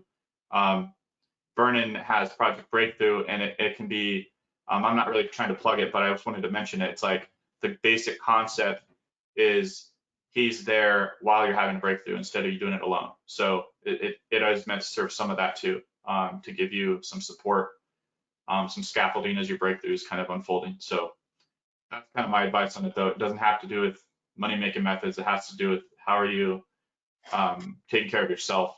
Some of that's health, some of that's mindset, some of that's faith. So that's my advice on that. You know, loss is one of those things that it's different for everybody. I think we can all agree that it is a loss. And much to your point, Jason, it's like we all handle it very differently. And I think we could have some things in common. You know, from my perspective, it's going to be, you know, recognizing that you are a human being. And, you know, accepting the fact that in our journeys, we're going to have things come about. I'm not saying they're easy things to handle, but recognize when I say you are a human being that it's okay to feel some things and experience some things, but it's, you know, kind of accepting that and being okay with it. And I think I see some people who kind of like, well, I'll push through it, I push through it. You might be able to some days, but some days you might not be able to. and being okay with, kind of push forward and fall back, push forward and fall back. But you just accept the fact and understand the fact that this is a loss. But, even Jeremiah was talking about this, to some degree, just, when things come about, it's kind of how we internally interpret it. And it's important when you kind of having those human moments where you recognize this is a loss of my journey. These things are hurting me. But kind of stepping into, I'm not trying to preach, but, I'm still here for a purpose and for a reason. And it's how you can kind of look at those things and recognize, like, through the loss, I can still be better and still can move forward, but it's going to take me some time. Because sometimes things come at you all at once. I remember when my grandmother passed, right when I was starting my business, right when I was brand new, fresh, terrified out of my mind. And that was something I've been going through. And then, I was with her. I just remember I had this mental picture, vision that I wanted to move forward, but this thing couldn't do it right then. And it caused a lot of frustration. I was mad at myself, if this makes any sense. Not trying to preach or get too deep, but I remember I was being mad because I wasn't making progress, but I couldn't move forward as a human because I was still dealing with that loss. And once I kind of succumbed to the fact that it's a loss and I'm going to be okay, it's just going to take some time, it really freed me up frustration wise. So I think my long-winded answer is, like, understand and accept the fact that you're a human and do what you can when you can, not necessarily when this thing's like, no, you got to do it now. No, let this thing handle it. Yeah, I think I think a big thing too is, like, life still is going to keep moving, right? So I can't relate to your specific situation, as I probably can't relate to most people's situation, because it's not like all of us deal with the things that are going to happen in life exactly at the same time, exactly the same way, right? And it's like the older we get, if we're lucky enough, naturally, the more things are going to happen, right? More people are going to start falling off. Health becomes a higher risk with each year that we're alive, for our personal, ourselves, but then also the people around us. I think the biggest thing too is just realizing that there's still other people that count on you, right? There's other people. Yep. And they may be people that you don't even really know about, right? It could be just people that are paying attention to what you're doing, but you may not even be aware that they're paying attention to you, where they're still looking at you for strength. They're still looking at you for guidance. They're still looking at you because you're very motivating, or maybe you're a very positive person, or maybe they really like your smile. And so, like, when we look at, like, awareness, right, it's like if you're putting your smile into the world and people really love your smile and you take that away, that could have been the best part of that person's day. Is, every time she comes out of her house, or every time he comes out of his house, they always are smiling. They're always, doing this song. They're always, doing this thing. And so when you change kind of that, you can be changing other people's environment as well, because you're part of their environment. So I think part of it is, like, you just got to keep fighting, right? Like, you have to keep fighting for the people who still need you, who still count on you, who still look up to you, and who still want you to win.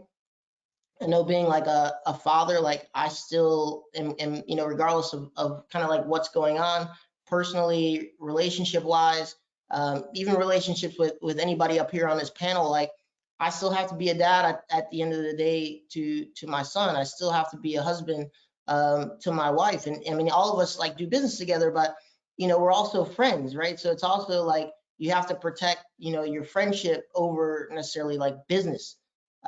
So there's a lot of components of things moving. I think just keep fighting. I mean, keep fighting for yourself. I mean, I'm lucky that I'm still alive. It's unfortunate that things happen to people at certain times, but I got to keep fighting for, myself and the fact that I'm alive and the people who are counting on me, because 2 lives not being lived isn't good either, right? Like, if somebody's passed and now it stops me from living my life, like, now it's 2 people who essentially have lost their lives. So I think you gotta keep fighting, and you gotta keep fighting for the people who are around you, who depend on you and who look up to you, and who want to see you do things with your life. So I think if you treat it too, like, kind of like when I did physical therapy, and they don't bring you in and say, okay, now you're gonna like work as hard as you can. Like if you're in a place of needing to heal, they would kind of take it slow, try to get you moving, try to get you walking, try to get some range of motion in the injured limb or whatever it was. So I think that that's probably been the best for me if I have big hardships like that, is not trying to push myself. It's like treating yourself well, like go easy on yourself, right? And acknowledge that you could have a little gap in your heart now, or a scar in your heart, and that's going to take time to heal. So, I mean, I was looking on my phone, I have like Bible Gateway open. So it's like I have these tabs open all the time. And it's like, for me personally, that helps a lot, because it centers my faith all in one spot instead of in people or things. So cool. Let's see. I'll add one more thing Go ahead. really quick to that. I just want to say, with the loss of, parent, loved ones, or even like, other losses that happen, I think it's important. What I'm hearing is just celebrate these things, because, when we might not have that person that's with us, but what Donnie was saying is we're celebrating the fact that we're still here. Right. And it's like, it's a concept that I think some people might have heard, but we have to find ways to kind of celebrate it, which sounds crazy or maybe morbid to some, but we've got to find a way to, when bad things come about in life, blanket it all together. We got to find ways to find that the diamond in the rough, so to speak. I think Napoleon Hill kind of talks about it like that. Maybe you've had this loss, but what do you have because of that? And even though in spite of that, you still have it. So celebrating the sadness is a big concept. Yeah, I like that. So question, what if we had to start all over and had nothing? I think we kind of covered that a little bit. I think that I would focus entirely on the short-term cash flow, whatever figure that is for you. Let's say it's $5,000. I know this changes where you live and what country you live in. It's a different amount. I personally would write it down. We have these like things called like cash thermometers when we have a financial goal that we're trying to stack up, and they just sit around. They'll be on like a cork board next to my work area. And I use that to track it so that it's always important. And I see that that's what I'm trying to do. So I would do that, make it visible. Don't try to hide it in the background, so that every day I wake up, I see it. Actually alleviates the anxiety of carrying it around. Because you're like, okay, I got $1,000, go mark it on the little cash thermometer, fill it in with a pen, and then be doing things that realistically can get you the cash in the short term. So, because if you're starting all over, so are you talking to the people that you know around you? Are you turning on that radar, like I said, that introduced me to that painter on her website? Are you receptive to those things? Or are you rejecting those things? And I would definitely make sure you're receptive to the opportunities around you. And typically those will be client service relationships. So is there anything you guys wanted to add? I know we kind of already talked about that as we're working through the comments, but. What I would say for me is I should have done the thing that I feared the most, right? So when I was getting started, I knew there was something that I could be doing, but because it seemed the most scary, I would try to find a thing that felt more comfortable. And so what happens is as you keep going on your journey, that thing that's the most scary is going to keep coming up.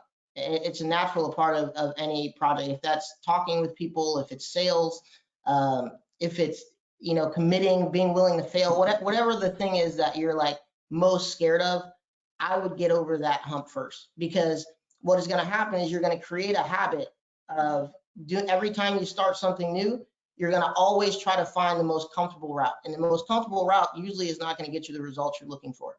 So if I could go back and I could, look and tell my younger self, hey, what is something that you could have done that probably would have propelled you either faster or gotten you further, or maybe it would have just made, starting new projects easier. It would have been doing the thing that I was most afraid of, or that I had a fear of, or that felt the most uncomfortable, and just doing it and not worrying about how I looked, or worrying about how I looked to other people, or worried about, you know, anything, like just do it.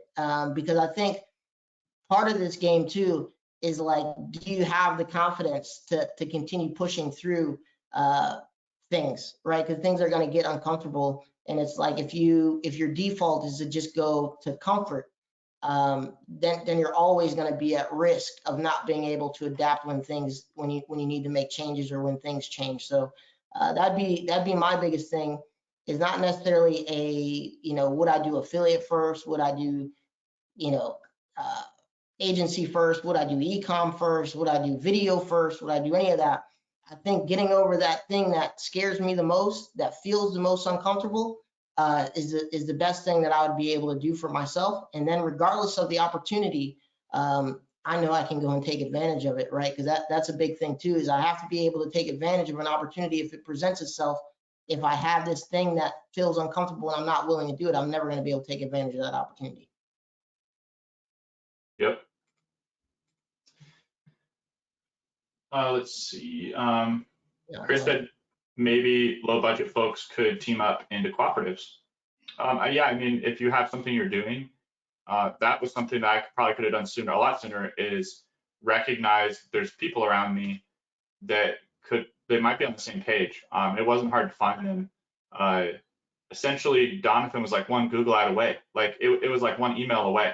Like, and I didn't realize that, because I think there's this wrong idea that you're gonna do an online business and you never talk to anybody. So that's not how it really works. Like, you're gonna talk to people, you're gonna meet people. They might be the best relationships you ever had up to now. People that are on your same page and stuff. So yeah, there is a way that people team up, and I encourage that too.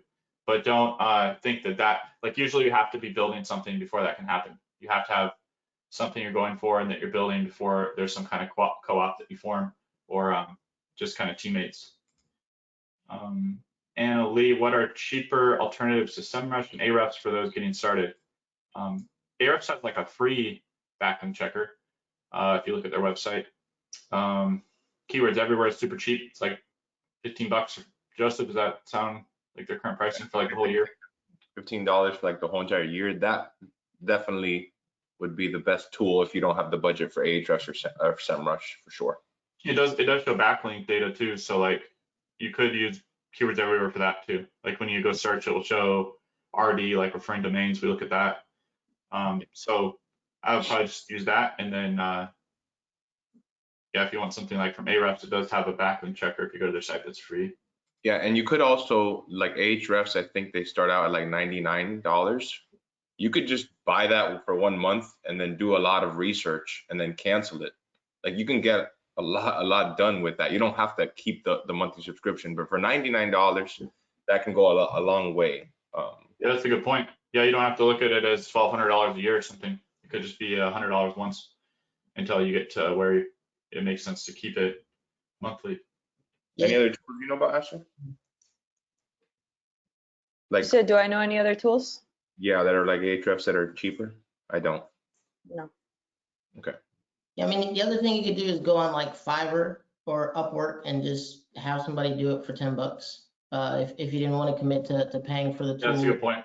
Like that, you could just go on there and have somebody, do it. I mean, you have to be specific into what you're looking for, but I mean, usually people already have access to the software. So like, the other thing is that if there's softwares that you want to use, where it's just like trying to extract some information out of that software, you could just go on Fiverr or Upwork, somebody who's already paying for it, and have them do it for you, do a query for you, and give you that information. That way you don't have to buy the software.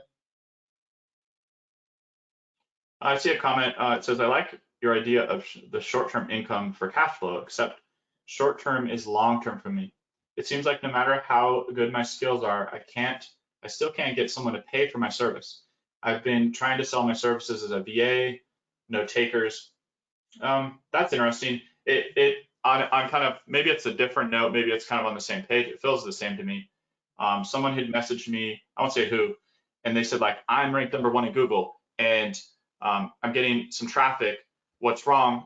And I said I'd look at their site for just a couple minutes, which I did. It's probably like 5 minutes. I just looked at it, And what I noticed though is it's like my parents, the way they worked, it's like they were used to rolling up their sleeves with their kind of work they would do, because it was like they'd have to go to 9 to 5 job and probably get their hands literally dirty. Treating your business like that online can help you a lot. Like, there's probably things that if you were to roll up your sleeves, just like this person that messaged me, if you were to actually read your content and put your shoes and pull out a piece of paper and write down like, okay, what do I know about this person that's coming here? Does this give them what they want? And you start seeing that some of the things are missing, and that's why people are leaving the site so quickly. And you could easily go in, it's like 30 minutes, you could get some insight just by kind of rolling up your sleeves and being like, let me take a fresh look at this. So that would be my advice, is be like, what are you selling? What exists around you? Like, look at it as a buyer. Like, maybe your offer isn't as good as the things you see around you. Maybe there's people that, maybe if you're a VA, if you're trying to, like, let's say it's Upwork, maybe you're not jumping in right when the job's posted and then messaging the person and be like, hey, I read your post, I've got some ideas, can we talk? Those types of things happen when you roll up your sleeves. But if you try to treat the internet as passive, that's when you're like, I put in some job requests to get the job, didn't get them, I guess I'll try more next week, maybe it's not working. It feels like more passive of a role, like a backseat to your business. And I don't know if that applies to you. I'm just kind of basing off your comment. What do you guys think? Yeah, I mean, I think one is I don't like, I mean, there's not enough context in there to what exactly you're doing, but like I can only go off the VA thing that you said, because I think where a lot of people get hung up when they're first trying to do any kind of VA work, whether it's content, logos, copy, whatever those things are, is you have to understand you need reviews. So like the first thing is not really to get a paying client. The first thing that I'm trying to do is get reviews, right? A lot of those platforms and how people are utilizing those platforms, if you're talking about going on platforms like Upwork, Fiverr, or any of the other ones that we discussed in the one webinar where we talked about 3 ways you can make money in 24 hours, is there a lot of them are based on reviews, right? So if I mean, we hire on Upwork, we still go on Fiverr and stuff like that. So it's like, what I'm looking for is, does this person have any reviews, right? If you don't have any reviews, it's already a ding in me using it, because I'm trying to process a bunch of people's requests or a bunch of information at one time. And one way as a human I do that is what I see. So if I don't see any stars at all, right, meaning you don't have any reviews, in my head, you're not even a candidate, or you're not even on my radar. The second thing is, when you're going and applying to jobs, have you looked at what the job is asking of you to do, and have you customized your messaging to make it fit that job posting that you're doing, or do you just have a generic response that you're posting for? The other thing is it really just comes down to hunger. I mean, like if you're hungry, you're going to be able to get somebody to say yes. It's just how many no's do I have to go through to get that yes? Because even somebody who's horrible at sales is eventually going to get a yes. It's just they may have to go through a lot more no's initially than I'm going to have to go through if I'm good at sales. So if I were trying to be a VA or do anything like that, my first and initial thing that I'd be doing is I'm trying to get people to validate that I actually have the skills that I'm trying to tell others I have. And one way of doing that is if you find jobs on there, or maybe you go to somebody you know, or maybe you go to somebody in some of the communities that you're in, and you say, hey, I'll do this for you. And then if you like it, would you mind, leaving me a review, so that way I have some reviews for it. The other thing too is like, have a sample of the thing that you're trying to say that you're an expert in, right? So if you say, hey, I can build websites, but you don't have any websites to show, or I can do content and you don't have any examples of content specifically. The other thing, if you're doing content, is like, if you don't have examples in the space that they're in, meaning like you have content about golf and they're asking you to write medical content, the people probably aren't even gonna like look at that. So if you want to write for medical people, they want to see how you write that content, or else they're just not going to hire you. So I think some of those aspects of what you're doing, I would just look at, hey, do I have reviews? Am I showing the people that I'm trying to get to hire me that I have the knowledge and skills that I need? And then the other thing is, am I taking enough shots on a daily basis to even give myself an opportunity to get a job, right? Because it's like if you're trying to get $1,000 or $1,500 job a day, you can do it. Like I don't think anybody on this webinar, if you wanted to make $1,000 a day starting today, couldn't do it if you genuinely wanted to do it, right? I mean, there's ways you can go and make. I mean, even if it was, I'm gonna go to Walmart or I'm gonna go to TJ Maxx or whatever it may be. If you're local here in the U.S., Walmart exists some countries out of the U.S., but you can find things that are less expensive in those stores than they sell for online, and you can start doing that. If you want to do that, you could sell content. You could you can run ads for people. You create logos for people. You could, build a website. Whatever the skill is that you have, you can go and you can start making $1,000 a day. A lot of people will say, I don't have time to do that. I don't have that. But I mean, if you can make $1,000 a day, and some people were making $4,000 a month in a whole month, right? And you're trading 40 hours a week, 160 hours a month to go into a job to make $4 grand. Why not trade the same 160 hours a month to make $1,000 a day? And I just look at there's people out here that are hustling. If it's doing landscaping, like whatever it is, like you can start making $1,000 a day. It is not that difficult. Like if you want to go, you can start washing cars. And I mean, these people that are doing detail work are charging $200, $300, $400, $600 to apply some ceramic on a car, apply ceramic into the interior. So like when people say they have money problems, there's a lot of things you can start doing today to start to make $1,000 a day. You know what I mean? So I think a lot of it is like Jason said, like you have to be willing to roll your sleeves up. And then as you start getting traction in something, you can start identifying what I don't want to do. Because that, if we go back to if I had to start all over, there was a lot of things where it'd be like, oh, I don't necessarily want to do this, which is what the fear was, right? I don't want to do that because that's the fear. When you're an entrepreneur, you're responsible for every aspect of your business. If I go and work a job and I don't want to do sales, they can hire me as an accountant. They can hire me as an associate. They can hire me as customer service, whatever it is, right? I get to pick what I want to do. When you're an entrepreneur, especially when you're starting out, you're responsible for everything in your business, right? So if you're uncomfortable with a certain aspect of business, that's why I'm saying I would conquer that first, because it's going to be crucial in your ability to gain traction in your business, because you're going to have to play all the roles in your business at some time. And even if you're trying to do affiliate, talking to the affiliate manager, trying to get access to affiliate programs that you don't currently have access to, trying to negotiate higher affiliate payouts and stuff like that, that's sales skills. Regardless if you want to look at it and lump it as sales skills, it still is your ability to effectively communicate. That's what sales is, right?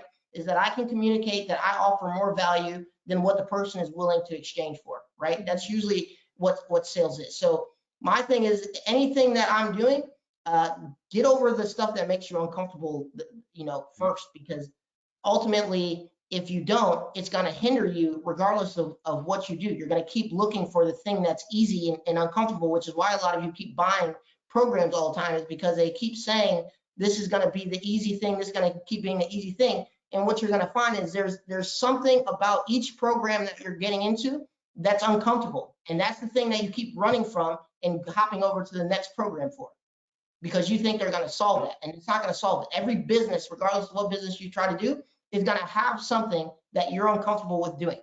And until you can break through that, you're going to keep going down the same train. So, yeah. Yeah. I think too, like Jonathan and Jason here, and it's true, it's like you need to roll your sleeves up and like get into the hard work. But like, I think it's analyzing too, which I made this mistake a lot. Like I could sit there and be doing the same thing over and over again. Say, well, I'm working hard. I'm working really hard. I'm sending all these messages to potential clients and no one's taking my work. Like I'm sending the same message over and over again.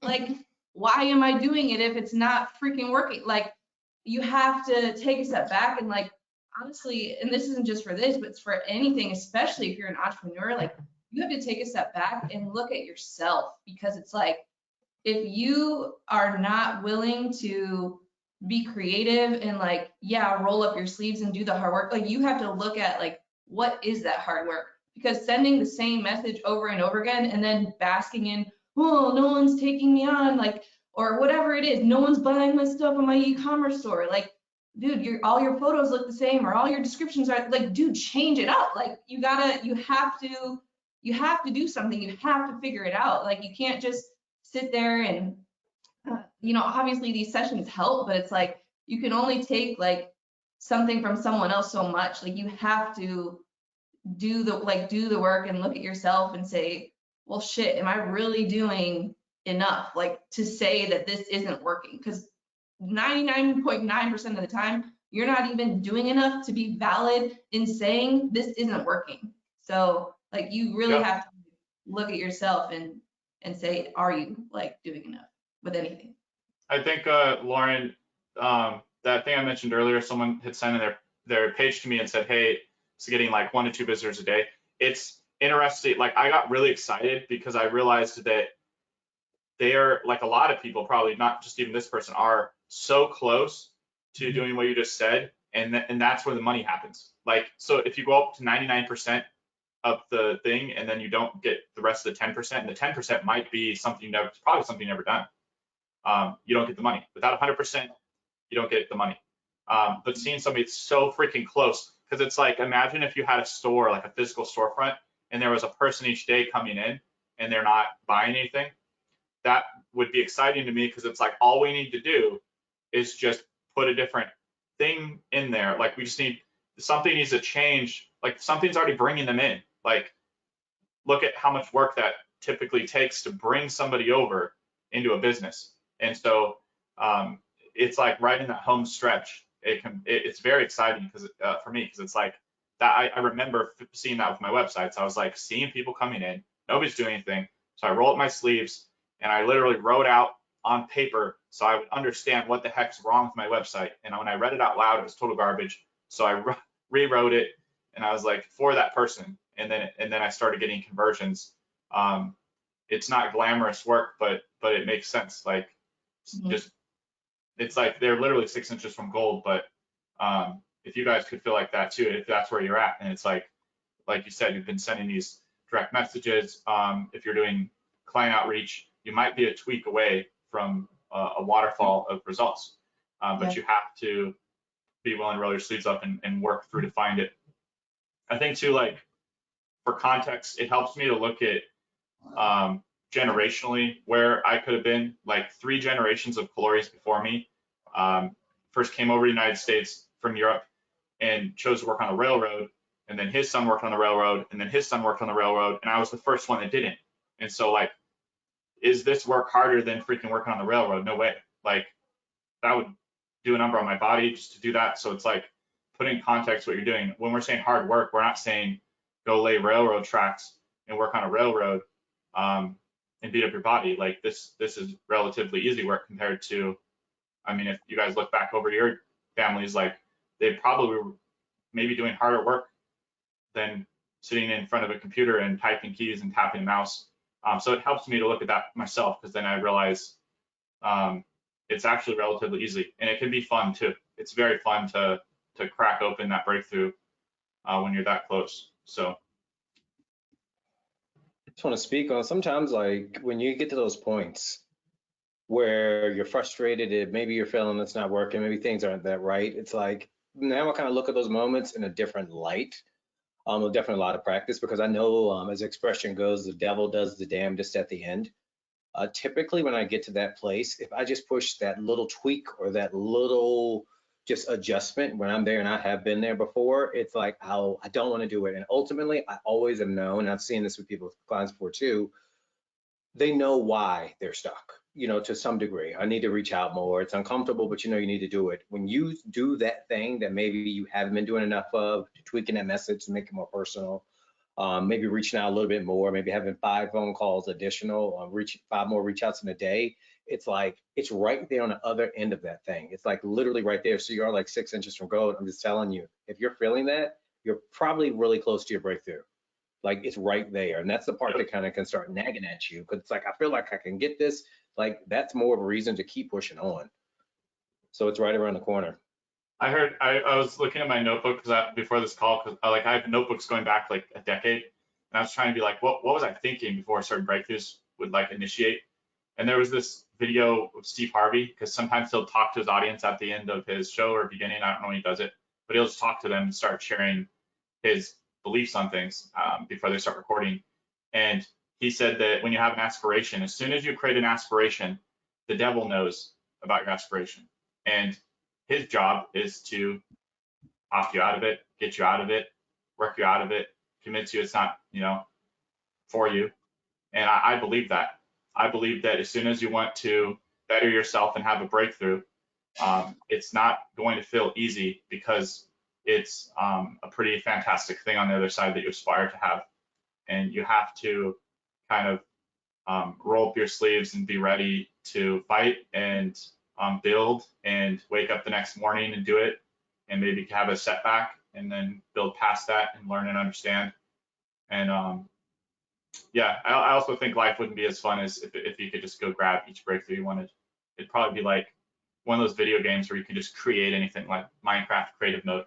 Like there's no fun once it gets boring. So Yeah, I if think, you play that. go ahead. Oh, that I just said if you played that, you realize how boring it can get in creative mode all the time. So with no stakes. So Yeah, I was gonna say a lot of you probably already have like the skills, because like when I'm looking at like the most difficult thing that I had to overcome, it really wasn't that I didn't have it.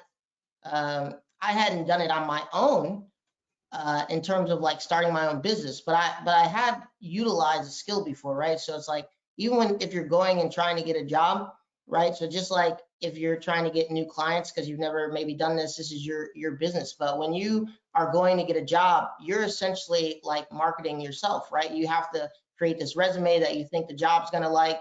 Then you have to, if you're submitting resumes and you're not getting any like people taking you on, and what do? You adjust your resume. Maybe I need to try a different industry or something like that. Maybe I need to try a different position. Maybe I need to adjust the names of my skills or how I communicate my skills on my resume. When I finally get the opportunity to go in and interview, I'm going in and I'm trying to present and sell myself essentially, right? And if that job doesn't take me on, then I have to try to figure out what do I think I could have done better? What could I have communicated? What are the type of questions that they asked me in that last interview that I didn't seem like I was prepared for? And then the next time you go to another interview, then you say, hey, I'm ready for that question of, what do you want in the next 5 years, right? Because maybe they asked you that question, what do you want in the next 5 years? You went in and was like, oh, I don't really know. I kind of just, want to find that thing that I'm passionate about and love.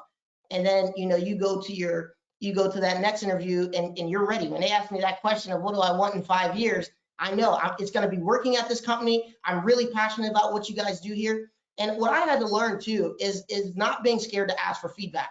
So when I was trying to get jobs, I didn't do this in the beginning, but when I learned that there was things that I just wasn't aware of, I would ask the interviewer, right? So after you do the interview, I would ask the interviewer, hey, what are some things that I did really well? What are some things that I didn't do really well? The other thing that I learned is I had to find out about the company. A lot of people apply for jobs and they never even take time to learn about the company, right? The company that you so badly want to work for, you don't spend 2 or 3 minutes learning about that company's history, learning about that company's offerings, learning about different triumphs and stuff like that company had.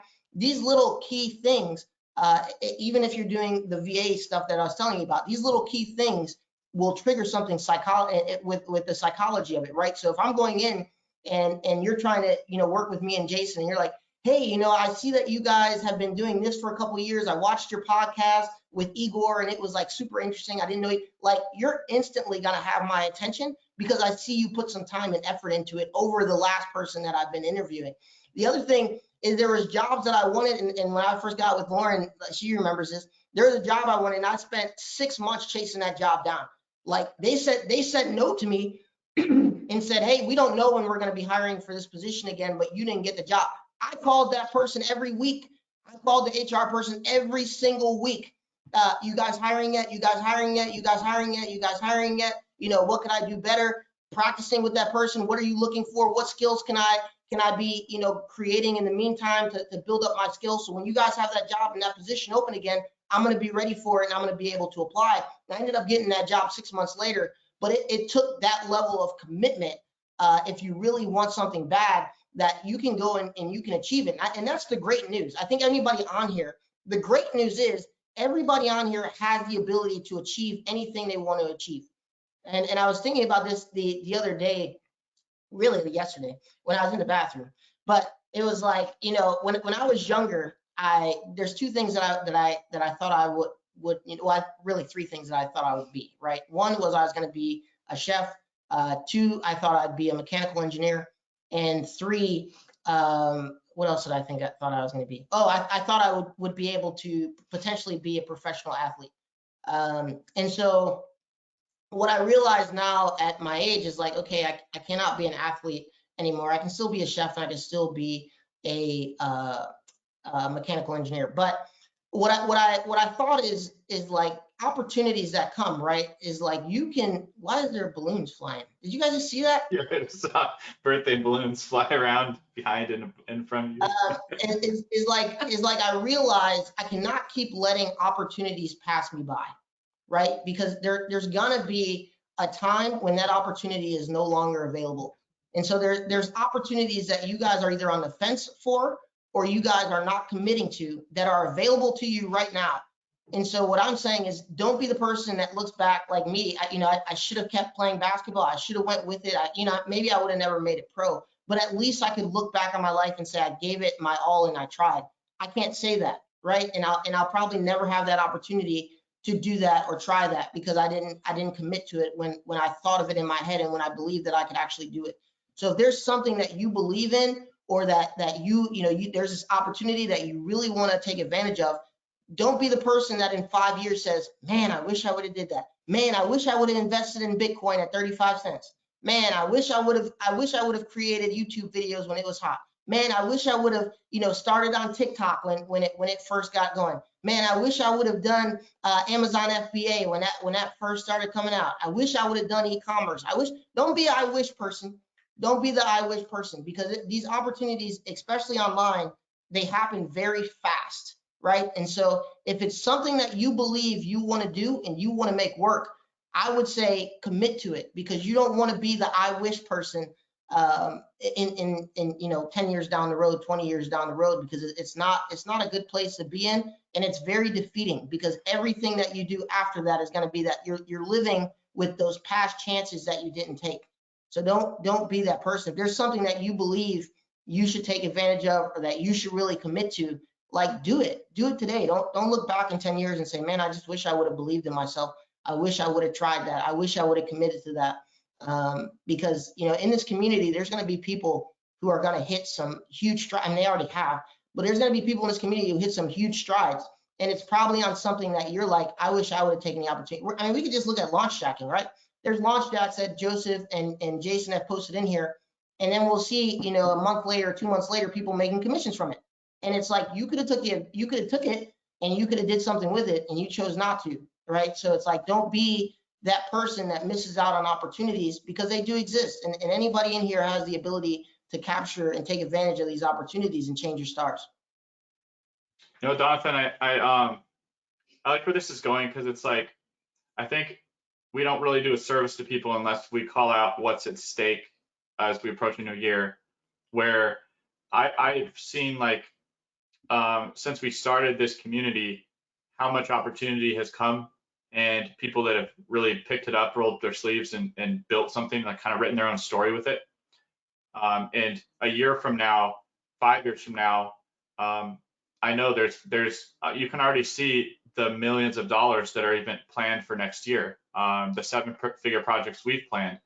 And so I think it's like, people should spend tonight, at least for a little bit, looking around. Like, part of this is like, look around at what you guys have ahead of you and how exciting it is. And no matter where you're at, you could be starting again, you could be starting new, you could be in a good place and you just want to, finally have that massive breakthrough that you've always wanted. No matter where you're coming from, everybody has the same opportunity. And we've really tried to lower the barrier to entry as much as we could. And we really try that each month. It's like the barrier to entry kind of decreases from what we create. So. Do you want to look at that one question, Jason, where they asked like essentially how many things are you guys involved with at one time? It was like, how many niches, or are you guys doing affiliate, e-commerce, other stuff at the same time, agency at the same time? Because I think that's something that everybody can kind of comment on in terms of like how. Yeah, that's a good question. I had somebody ask me that when we were in Orlando, I think it was. They said, how do you have, like, just that same thing, how do you have so many things going on?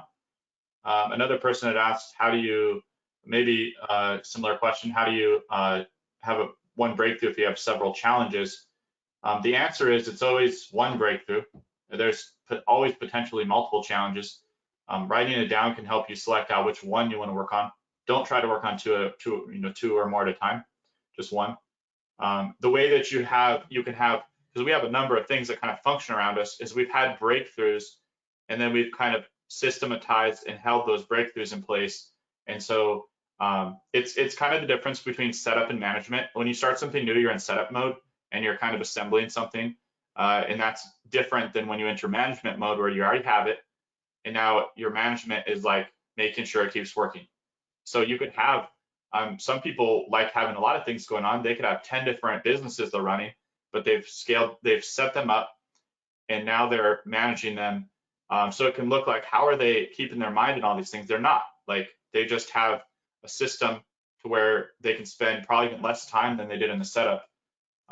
It's like you could have 10 websites running. You don't have to think about them all at the same time. They could all be making you $1,000 a month each, but you built them one at a time. That's how you do it. You're just looking at somebody who's kind of up here and wondering how do they spin all those plates. They're not. A successful person's not. They just have, like on Shark Tank, like Kevin O'Leary, you're seeing him at a level where he's set a number of things up and kind of consolidated those things so they keep working, so he can go on a show and his business still runs. So I look at systemization. You have to prioritize a certain way. So that's how I would answer that question. Mm-hmm. They also, I feel like this question might just be, I mean, that answered that part of the question, but they might just be curious if they're new to the community, maybe like what all of us do, or what niches we're all in, to maybe better help the community or better help people. So I don't know if that would be like helpful to answer that if they don't already know. I don't know how many people are here that don't already know like what we're in, but yeah, I don't know. Maybe that's a different day, different time that we talk about all the different things that we do, but I mean, we could speak to things that we've done. So we've done agency, we've done affiliate, we've done e-commerce, we've done email, we've done paid on Facebook, paid on Google, paid on Bing. Lead generation, YouTube, build social affiliate media programs, like even from the inside of the affiliate program. We've helped other people launch their affiliate programs. Courses, obviously, yep. Books. Memberships, subscription boxes. We've done that.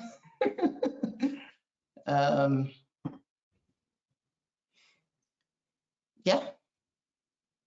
I mean, I guess the newest thing that we've done is been educators. I mean, this is like the newest thing, but yeah, we've done a lot. I mean, over the last 10, 15 years.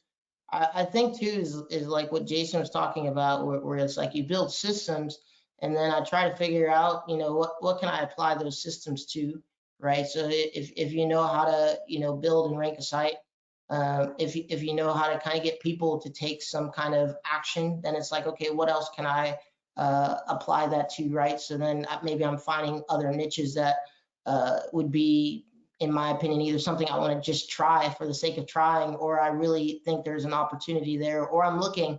The other thing we do is like, I'll look online, or, when we're going to some of these events, we'll learn about spaces that people are in. and they'll be like, oh, we're doing this much in this space, or you're kind of analyzing a site, or maybe you see a news article about a site that just sold, or they're making money and they're in a niche that maybe we hadn't really considered. And so we're like, okay, could our skill set apply to this niche? And is it worth, kind of dabbling in it and seeing if we can make it work? So that's, in the affiliate space, that would be that. The other thing would be kind of like, why would we go into e-commerce if we have affiliate figured out? It's just because you want to learn, right? I want to be able to apply or learn new skills. So like, if I'm looking at paid ads, maybe paid ads makes more sense for me doing e-commerce, right? Maybe I understand that conversion a little easier. I'm kind of putting the ball in my court in terms of money, because one thing about, if you run paid ads for affiliates, there's a 30 to 60 day incubation of me getting paid, versus, if I'm selling something on my own, I get paid immediately from it. So if I'm going to try to do ads, I want something that gives me control over my money, where I'm able to receive something as soon as possible, so I can put it back in, or minimize the amount of loss that I have with that thing. So yeah, I don't really think, I think it's really, you're building skills, and then you say, hey, what can I apply these skills that I'm building to, and based on like the opportunities that we kind of get introduced to, or that we're seeking out, we make sure our skills align with those opportunities to be able to go and try them. Yeah, kind of, it's like an evolution of, I think every entrepreneur like goes through that, of just like building skills, building systems, getting one thing to work, like Jason just said, and then trying to get that thing to work for something else. Like, when we started like e-commerce, that's really when I built the skill of like video creation and content creation. And like, I was able to figure out how to make video convert with an e-commerce consumer, right? So then it's like, then naturally I take that skill and I go, well, hey, if I can speak to someone and get them to purchase an e-commerce product from my e-commerce store, I could probably do this and create affiliate videos, right? And then that evolves, and maybe it's, hey, now that I know what triggers someone to convert with video, I can create an article that kind of includes some of those same elements, and now I'm trying to do blogging, right? Like, so it's like an evolution, which is really cool. And it's cool too, I think, like all of you guys are here, which I hope you appreciate if you are here. One, having access not just to like Jason, Donnie, Vernon, Joseph, Ashley, like, and everything and all the knowledge that they have, but like also in the community, which is like goldmine for those of you who are in there, like understand and appreciate like how many people and like how much knowledge is in there. Because I feel like that's like super important too as an entrepreneur, is to like surround yourself with not just people that like are trying to do the same thing as you, but I think it's important to surround yourself with people who know different things than you do, because it's like that's how you learn and that's how you evolve as an entrepreneur. So yeah, I don't know, I think this is cool. I think this session has been really cool. I'm just trying to like look at it from an outsider in, and you guys being here, like, it's pretty cool. Yeah, I think too, this is the last thing I'll say. I didn't mean to interrupt anybody, but the last thing that I'll say is like, one of the ways is like, if I feel there's a skill I'm missing in one of the things that I'm working on, it doesn't always make sense for me to learn that skill in the thing I'm working on, right? So if let's say I'm doing affiliate, but I'm trying to learn paid ads once again, right? It may not make sense for me to immediately try to learn paid ads in affiliate. Maybe it makes more sense for me to learn paid ads with lead gen. Maybe it makes more sense for me to learn paid ads in e-commerce. Like, so that's another reason, like, well, if there's something that I want to learn, I'll try to do it in the business that seems to me the most viable to try that in, versus just trying to immediately apply it to what I'm doing. Because I don't know, for some reason, like, things just aren't going to work out the way you want to. Like, it'd be great if like there was like, okay, I'm going to have this one business and I'm going to go try to learn paid ads and stuff like that. And like, the learning curve, depending on the industry you're in, the offer that you're doing, Sometimes offers that work organically don't work that good with paid right away. Or sometimes, you know, we don't value the organic traffic, and so we think that it's easy to get into that thing with paid, right? Like if we're getting a bunch of organic traffic and getting conversions, then we may automatically believe that, okay, well, if I'm able to send more traffic to this with paid, that it'll immediately just start converting. And what you do is you put yourself, one, in a condition to potentially fail. One, because you're starting at too high of a level, right? Like you're starting with barriers that you don't know if you've never run paid ads. So if I'm going to do paid ads and I want to learn paid ads, then I want to give myself the best chance of being able to consistently do it, or decrease my exposure or risk into it. So if, like, you know, my affiliate site's working organically, I want to see, hey, is there another thing I could be doing with paid where I don't have to spend as much money, but I can still get some kind of traction and feedback.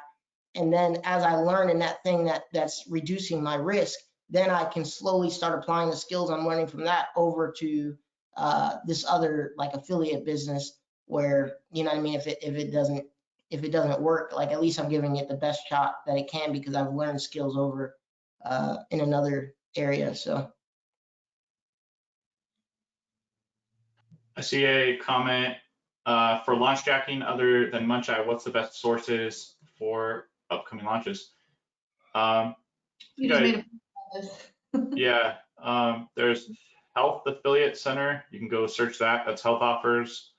There's JBZoo has a calendar.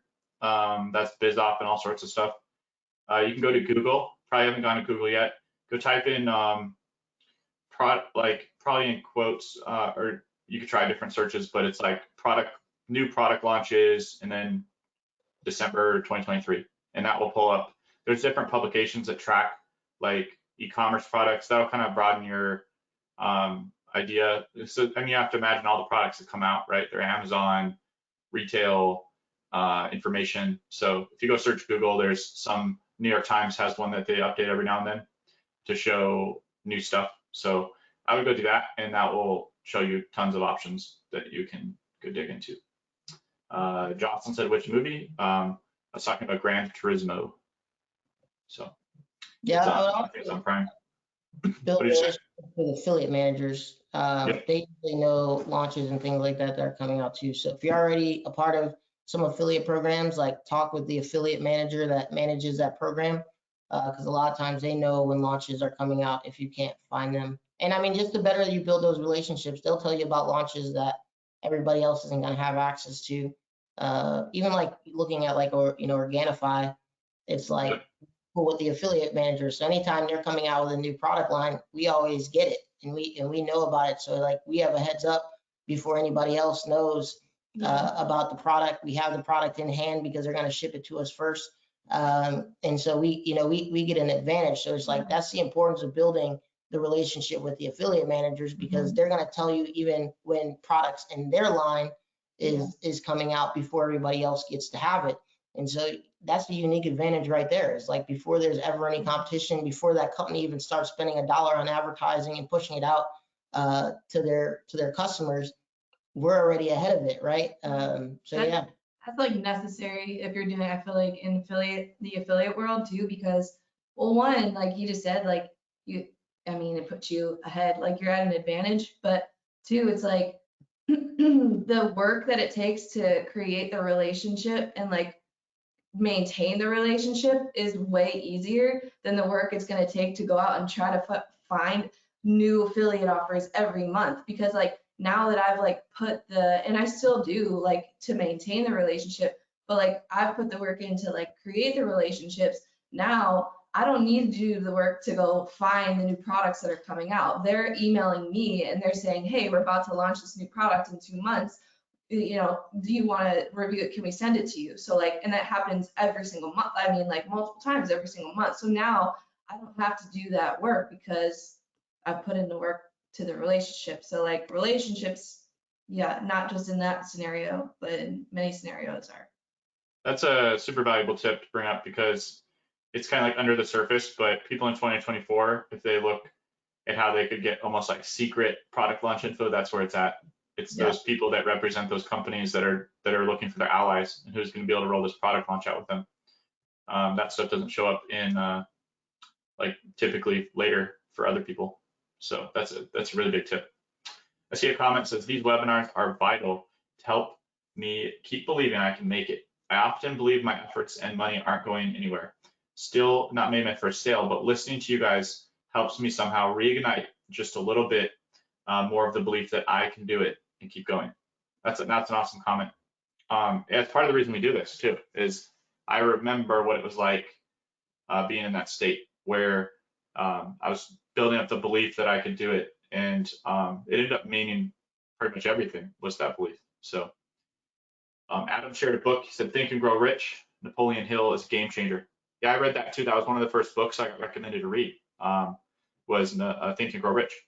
It was somebody who was kind of a mentor at the time. He was doing some affiliate marketing, and he's like, read this book. And it sounded kind of weird because it was like, what does this have to do with affiliate marketing? And it's a great book if you haven't read it. There's also one called The Power of Positive Thinking, and I like that book too. It talks about kind of this inner game, this mental game, and what you can be doing to help reinforce your faith in different things. I heard about that book when I watched that McDonald's movie. I can't remember what it's called. It's about how McDonald's was created. I forget what the movie's called though, but if you listen, Founder, that's it.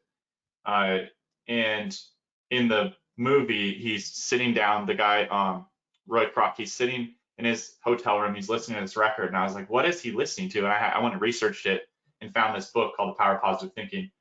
And I was like, well, if he's listening to that book and creates McDonald's, I'm gonna go at least, read this book and see what's in it. So it's a pretty great book. That's what I found out. That book, let me see who it's by. Dr. Norman Vincent Peale. It's a super old book, but still great. There's another book I want to throw out there. Yeah. That might be helpful for some, especially what we're talking about today, especially pushing through and finding ways to move forward. It's by Napoleon Hill, and some people might not know this title. It's one of his lesser known books, but it's called Outwitting the Devil. And I thought that was a really, he does a really interesting take on how these kind of barriers and visible barriers can show up in our lives and how you can navigate them, which is a really, really radical take on how you can navigate breakthrough. So I'm going to throw it out there as well. Cool. Thanks, Vernon. Is Craig Campbell's interview in the members area? If that's a Goldmine episode, that would be in Goldmine. What are you gonna say, Jonathan? The shiny object one. What do you do? How do you deal with shiny objects? Oh, I have a good answer for that one. All right. What I do is, like, obviously, I'm sure they're talking about people promoting new products or trying to find a niche to go after, or like thinking about, oh, do I need to learn this skill? Do I need to learn that skill? If it's going to help you break through on your nearest bottleneck, then you should do it. If it's not going to help your closest issue that you have to making more money, then you should not do it. If it's not going to help you with that. And I think thinking of it in those simple terms, you can always ask yourself, okay, is this course that I want to buy, is it going to help me learn paid ads because I need to learn paid ads for whatever offer I'm doing? If that makes sense.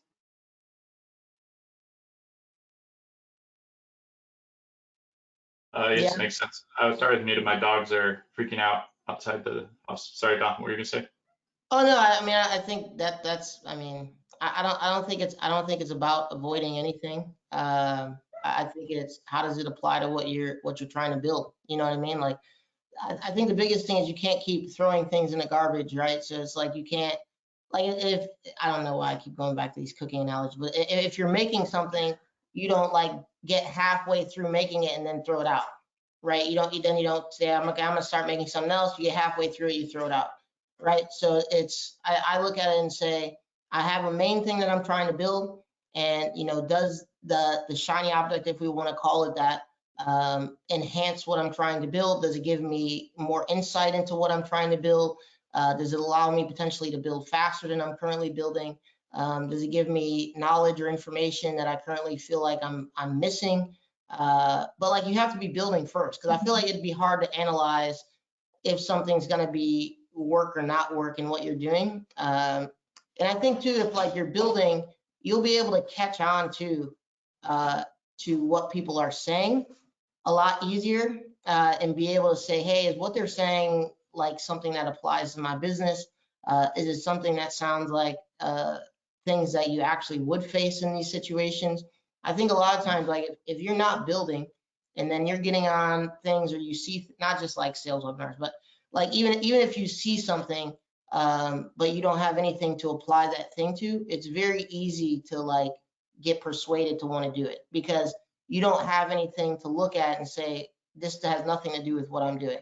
You know, this doesn't make sense. Like I've built this much, and that thing that they're talking about doesn't even exist in this thing that I'm building, right? So I would say you have to pick something that you want to stick with and that you want to build.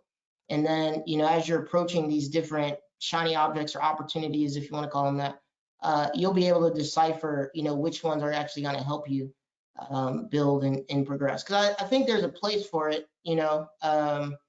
I don't think that there's not a place for additional resources, right? Like there's a place for additional resources, because everybody's going to have a different perspective. Everybody is going to build things in a different way. Even two e-commerce companies, they're completely different animals, right? The way that they were built, the way that the company got traction, the way that the company does their upsells, the way that their company does their back end, even the way the company gets the initial customer, right? There's some e-commerce where you can just sell direct to a customer. There's some where you need more of an explainer video. There's some where, you know, you're having people call into a call center to close them. So, I mean, there's a lot of ways to do one thing. There's not just one way to do one thing. Even affiliate, there's a lot of ways to do things. And depending on what you're trying to do in affiliate, you know, you may need additional resources to, you know, just get some insights that maybe Jason and I don't offer, or maybe Joseph and Ashley don't offer, or maybe Vernon don't offer. Like, but that's another reason why, you know, when we created Goldmine, we didn't want it to just be me and Jason are talking all the time, because like I'm very biased on what I do because it works for me. I'm not gonna, you know, like I hear other people, you know, but if I'm looking at the million that I make or the million that somebody else makes, at the end of the day, it's a million, right? But what I'm looking at is, do they have insights that's going to take me to 2, or to take me to 3, or to take me to 4? Why am I getting a thumbs down? Like a thumbs down. Thanks, whoever gave me a thumbs down. Like that's more or less what I'm looking at. It is like, you know, does the thing that maybe I'm going to embark on or try going to give me the ability to accelerate or move past what I've been able to achieve myself? Yeah, I think those are great perspectives on shiny objects. Yeah, because it's like we don't want to ignore them. Yeah, Jonathan and I, when we've done one-on-one coaching, we would essentially start by looking at what's everything you've got. And a lot of it would be stuff that was collected through that, you know, there was no root, like there was no tree base to put everything into, all those nutrients. And it was like stuff, but it was all kind of disconnected. And so if you've done that and like kind of gone on a spending spree, and then you're like, oh, how do I get rid of shiny object? It's probably because there's no breakthrough that's defined on what you're trying to overall accomplish. And so let's see what else we've got. Lots of cool comments. Happy New Year. I want to speak on a commitment there with shiny object.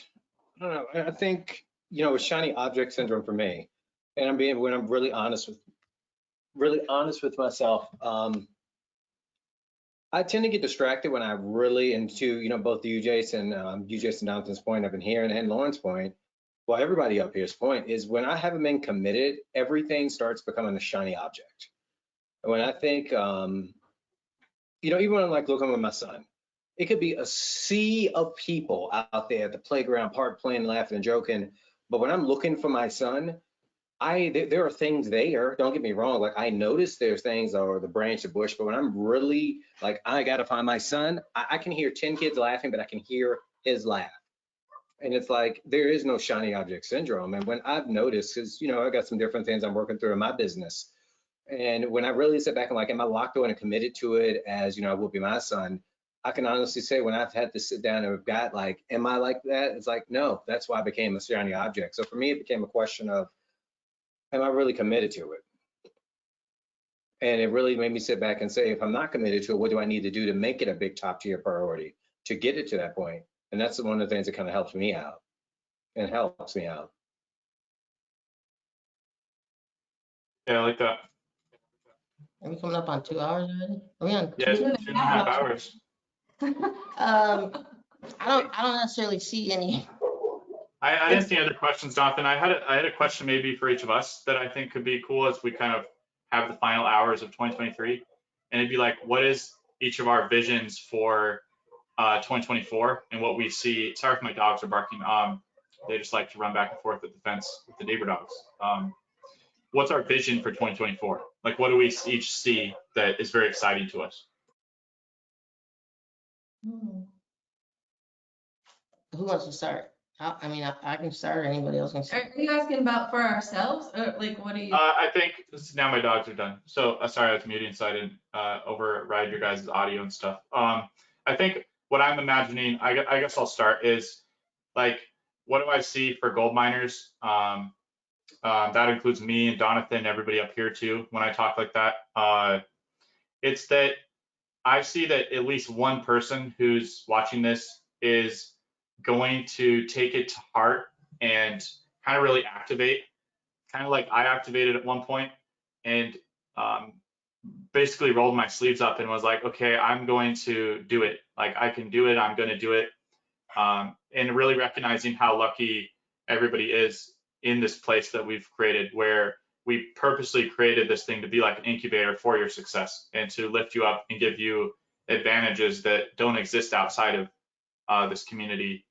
And that person might be on $1 million kind of mission or track, and they'll get their start tomorrow or tonight, and they'll keep building and building and building. And then we'll see them sharing their breakthroughs with us and the wins along the way and the ultimate wins and what happens after that. That's what my vision is if it's even just one person who hears this and they do it, that made this all worth it. This almost 3 hours that we're going on call. And so that's my vision, but hopefully it's everybody. But I'm saying if it was just one person that needed to hear, one thing on this call or everything on this call, that'd be my vision, and that we'll be along with you into 2024.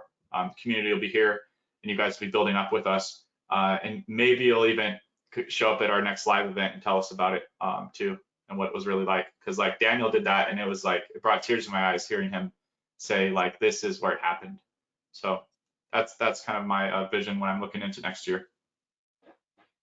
Mine would be similar to Jason's. My goal is for everyone to take themselves seriously and act as if your life depended on you achieving the goals that you have, because at the end of the day, it does depend on it. And if you're gonna cut yourself short or not take yourself seriously, that affects every other relationship you have, and everyone around you can see that too. So that's my goal for everyone, including myself.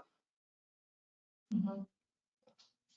My goal is, and vision I see is for people. I love this kind of dynamo effect where we have this collective energy. And it seems I've noticed when we have these, and when people are more sharing more in the community, it creates this energy and momentum. It's to see at least one of those a month, whether it's more thank you post or more look what I did post. Those types of things I see not only helps the individual, but it helps the group. More of those are for sure, like, not only creates more momentum, but it pushes more people to say, hey, I'm cashing my own check, right? Or I'm putting myself out there. Like, more of those, that's my vision. My vision is for like anyone who's here who maybe like 2023 wasn't your year, whatever you like gauge to measure that, but like maybe you feel like 2023 wasn't your year, or like mostly like those of you who are here who maybe like dragged your feet or like put things off. My vision is for people, and myself really too, but I'm projecting it to everyone in the community here, is to like actually do the things and like do the hard things, because that's really where like my success so far I've seen come from, is like when I do the hard things. So that's my vision, is that everyone here, pretty much kind of piggybacking off of what Ashley and Jason said, like put in the work and actually commit to themselves to doing the hard things to make this year good. Great, not just good. Jonathan, did you share your vision yet? No, I'll share just since you want to be last.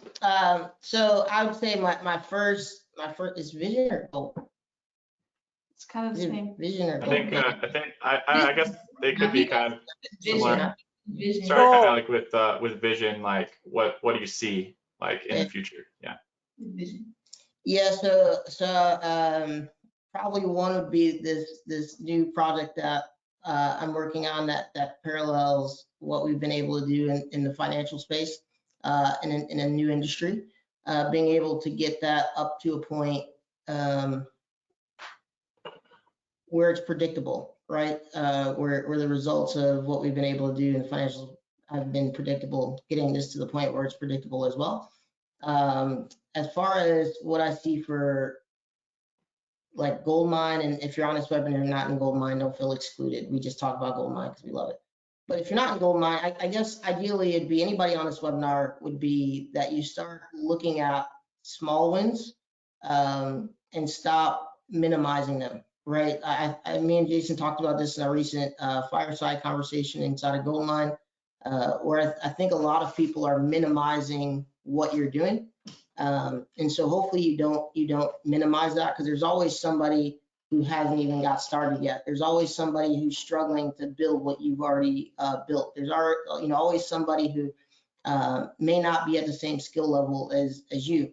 And so even when we look at, how do we exchange value in the marketplace, right? Like if you're trying to be an agency, if you're trying to do e-com, if you're trying to build an email list or whatever it is, it's recognizing that we have value first, right? That's like a big part of that, is like understanding that, hey, I have value, here's the value I have.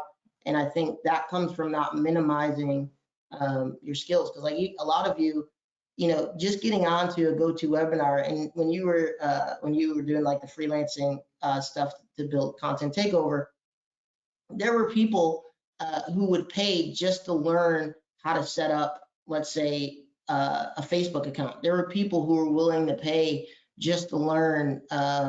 What was the other thing that guy needed help with? It was email. He needed help with his ConvertKit. So he needed help just organizing his ConvertKit. Like literally just sending emails. Yeah, just sending emails. There's people who there's older people that are online on Upwork and other places that are searching for somebody to just teach them how to create a Facebook profile. There's people who, if you know ads, are just looking to get an ad account set up. But like if you reduce the things that you've been able to do or the things that you've been able to set up, you're not going to see the value in it, right? And so it's hard to then go out into the market and ask for money when you're not seeing that it has any value anyway. Because there's a lot of people who don't know how to host a domain. There's a lot of people who don't know how to, put WordPress on a website. There's a lot of people, like there's so many people out there that would pay you right now for something that but like if you've devalued that thing that you're never going to get paid for it. And I'm not saying you want to get paid for it, maybe you don't, but it's also the importance that it has in your business and the significance that it has to the outcome that you're trying to achieve. So I would say for 2024, like, you take every step of your journey as more serious and not trying to minimalize everything that you do, because I think it's very easy to get sucked into well, I'm not making $1 million. Well, I'm not making $10,000 a month. Well, I have bills I need to pay. Well, it's like, yeah, all that's true for a lot of people. Like you're not the only person in that situation. And so, I have to differentiate myself from the people who are trying to get out of that situation compared to the people who are stuck in that situation and they're choosing to be stuck in that situation. You know what I mean? Like if there's something that I feel I don't know, I can stay stuck in that situation and be like 90% of the people that just say, well, I don't know it. So, I just don't get this stuff and move on. Or you could be, the 10% or 1% that actually goes and tries to figure it out and tries to figure out a solution for it. So ideally, I hope everybody communicates more inside of our communities. Jason and I usually have an open line in our email. I'm not trying to throw that out to just email the hell out of us for no reason. But if you need something, usually, you know, if you reach out an email, we're usually pretty responsive or try to give you some kind of direction. So even if you're not in the gold mine and you can't post, like, share with us, you know, hey, I'm not in the gold mine, but I just built my first website. Hey, I'm not in the gold mine, but I just started, you know, my first e-commerce company or whatever that thing may be. Like, share that stuff with us, you know what I mean? Because there's a very small percentage of people who are going to celebrate it with you, you know, and it's very lonely if you're not celebrating the small wins. It's going to be hard for you to climb the ladder and get to the bigger wins because there's nobody there that's going to say, hey, good job. Like you did a good job building that site. You did a good job, like putting that content together. You did a good job creating that email. You did a good job creating that Facebook group. You did a good job with that YouTube video. You know, I can find 100,000 people to give me critique, you know, whether it's your voice is high pitched or you have a big forehead, or I don't like the way that you do that, or I don't like this thing that you say, or that you're an asshole. Like I can find a million people that'll tell me all the things that are wrong. And there's very few who are willing to celebrate with me, right? So one thing that we did when we created Goldmine is we wanted to facilitate an environment where people were just in there to celebrate your wins with you. And so my thing is, like, if you're in a community like that, take advantage of it, because the alternative is everybody in the world is going to tell you all the things that are wrong with you, all the things that you don't have, all the things that you could be doing better, all this other shit, right? But my thing is communicate, like, let us know the small wins you have and let's all celebrate them together, you know, because there's going to be days where you're down on yourself. There's going to be days where, you know, you don't feel like doing it. There's going to be days where you don't feel like, you know, pushing through and all that kind of stuff. And so my hope is that more people understand the power of positivity, and they also understand the importance of surrounding yourself with people who have aligned interests, right? They're vested in you being successful. So yeah, I mean, that's my vision is we're going to have a lot more participation in 2024. I love that. My vision is more like, you know, in addition to that, it's like as a community, we have like a shared understanding and more clarity about what are the different ways we can make money, and then in those ways, a basic understanding of how that works. And then my vision is that everyone in this community has one project that they're working on in 2024 that they're laser focused on, whether it's a website, a YouTube channel, an agency, freelance work, whatever it is, but just getting really, really good at one thing.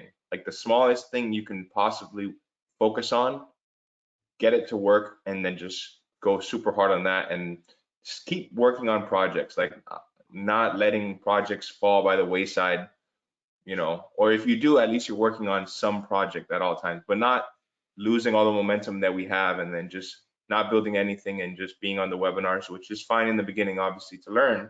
But I really envision people building on a project and sharing wins, sharing earnings reports. I envision seeing a lot more of that in the community. And Happy New Year. Happy New Year. Happy New Year. Everybody. Happy New Year. It's also Sunday. It's interesting. We've been on for going on almost 3 hours. Pretty much everybody's still here. And it's also New Year's Eve. So I appreciate your guys' time. And yeah, I think that what's special about this community is you have people rooting for you. You have, when you send us messages, when we see your updates, when we see these wins, Jonathan's talking about these, they look like minor wins. We celebrate these things in our house. We share these things with each other and we talk about you guys. And if you could see inside of our lives, we want your untapped potential to be realized. And I think if there's a cool way to look at the next year, and it's like, if you guys could see what I see, there's so much opportunity online, and it's bigger than it's ever been in the history of the world. There's more people online. There's more people in the world today and more people online than there's ever been today. And as we go into next year, it's just going to grow. I mean, if you watch the news, they'll tell you a different story about all the scarcity and fear and panic in the world. But if you look at things through our community, you'll see that there is a lot of hope and building and abundance that goes on inside of our community. And that's part of the reason we do these webinars, is to open your guys' minds up to this type of thing and connect with you when we can't be there live in person with you guys. So I hope this has given some people some ideas and some sparks and some inspiration and some hope as we go into the next year. But I mean, if this was a movie, like, and you guys were living in a movie and looking back right now, this could be the turning point of your next breakthrough. So I would look at that, like, take some time. There was something I said when Donth and I spoke on stage for the first time. I mean, I didn't know really how to do it, but I just told people to go to bed and let their mind kind of let it sink in. And somebody in the audience literally like made a noise, like they didn't agree. And I thought, some people might not agree with that, but like, go to sleep on some of these things and see what you wake up with, because it could be the thing, like the question or the next move that you're going to make. So that's what I have to say. So, but thanks everybody for your time. This has been a great way to spend New Year's Eve, is with our people. So. Yep, thank you. And I would say if you didn't feel comfortable participating, that you once again do the thing that makes you uncomfortable. You know what I mean? Because it's easy to sit in the back of the room and not, participate, but it will help you. I mean, even if you're doing you're doing okay online, or you're doing well, whatever you want to say, right?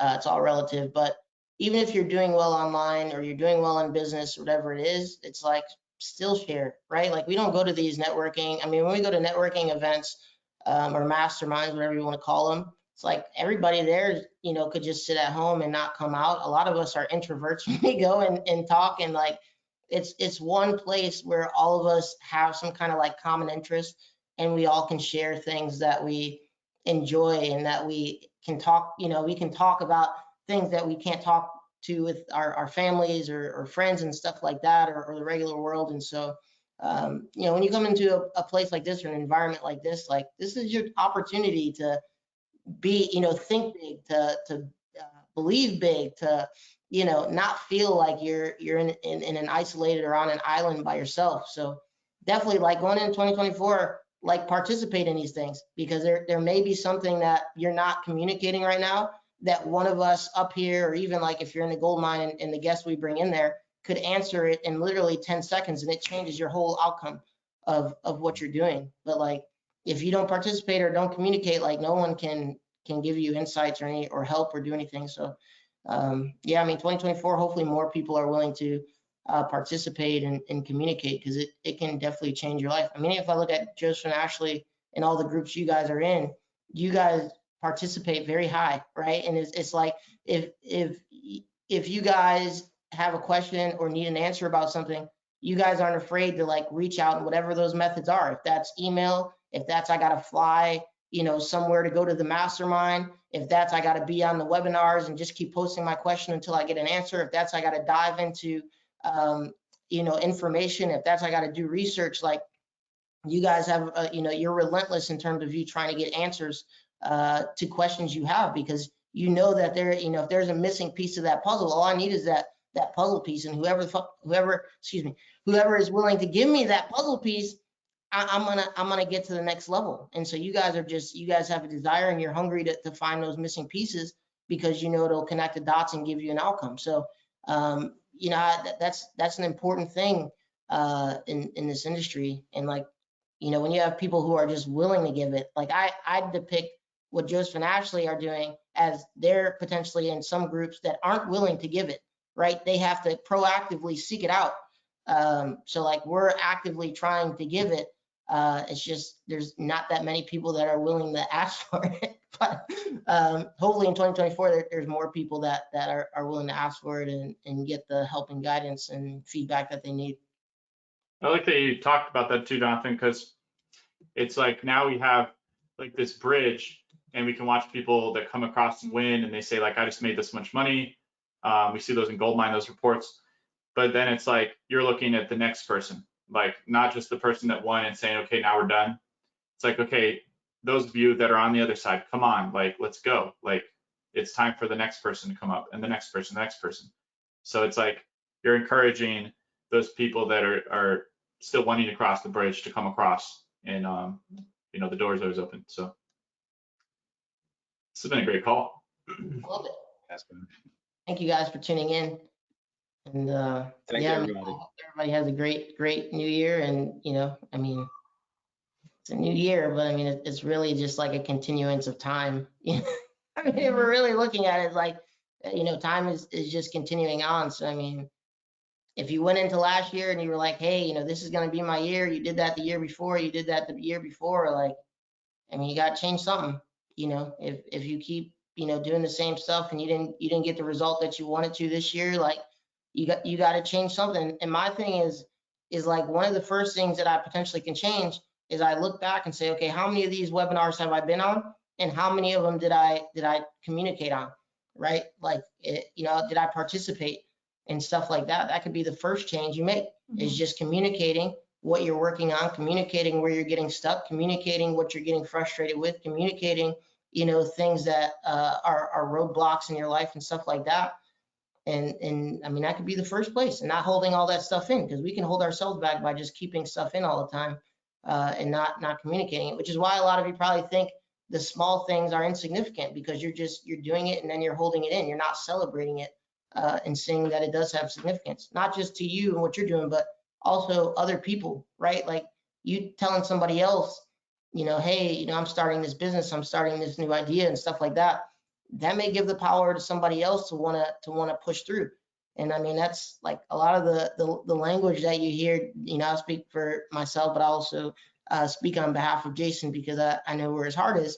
A lot of what we, you know, want is to see other people to succeed. That's what we talk about probably 90% of the time, is how do we help other people succeed, specifically people who are, you know, in our sphere of influence. And so, yeah, but if we don't know you exist, like, we can create materials, we can create, you know, these different things, but if you're not sharing, you know, the different steps that you're taking and the breakthroughs you're having and the skills you're learning and stuff like that, like, you know, it doesn't give us any direction into what you actually need help with, or what we should build. Like, we know what to build only from, you know, when people let us know what they're building or what they're focused on or what they're struggling with. And same with Joseph and Ashley and Vernon, you know what I mean? That the things that they create a lot of times are centered around, you know, either one, things that they're trying to uncover or have discovered or had a breakthrough with, or two, things that they're seeing other people having struggles in and need breakthrough with. So, but we only know that when you guys share. So, you know, if you didn't really participate this year, I would say, hey, share a lot, because that's gonna make us put our time and effort into the things you're sharing that maybe you're struggling or having difficulties with, and helping, you know, you create a solution. So that way it's not a struggle in 2025 and 2026, and you don't keep on this circle wheel of the same struggle over and over again. Well, awesome. Joseph, Ashley, and Vernon, and Lauren, do you guys have any final words? I kind of said my final words a minute ago, but I don't want to leave anything out you guys want to share before we log off. Let's go kick some butt this year. That's Yeah. my big thing. Happy New Year. Yeah. Happy New Year. I'm good. Awesome. Thank you, guys. Thank you, everyone. Thank you, everybody. Thanks, everybody. Have a good and safe New Year, and we will see you guys again soon. Thank you. Bye. See ya. Bye. Bye.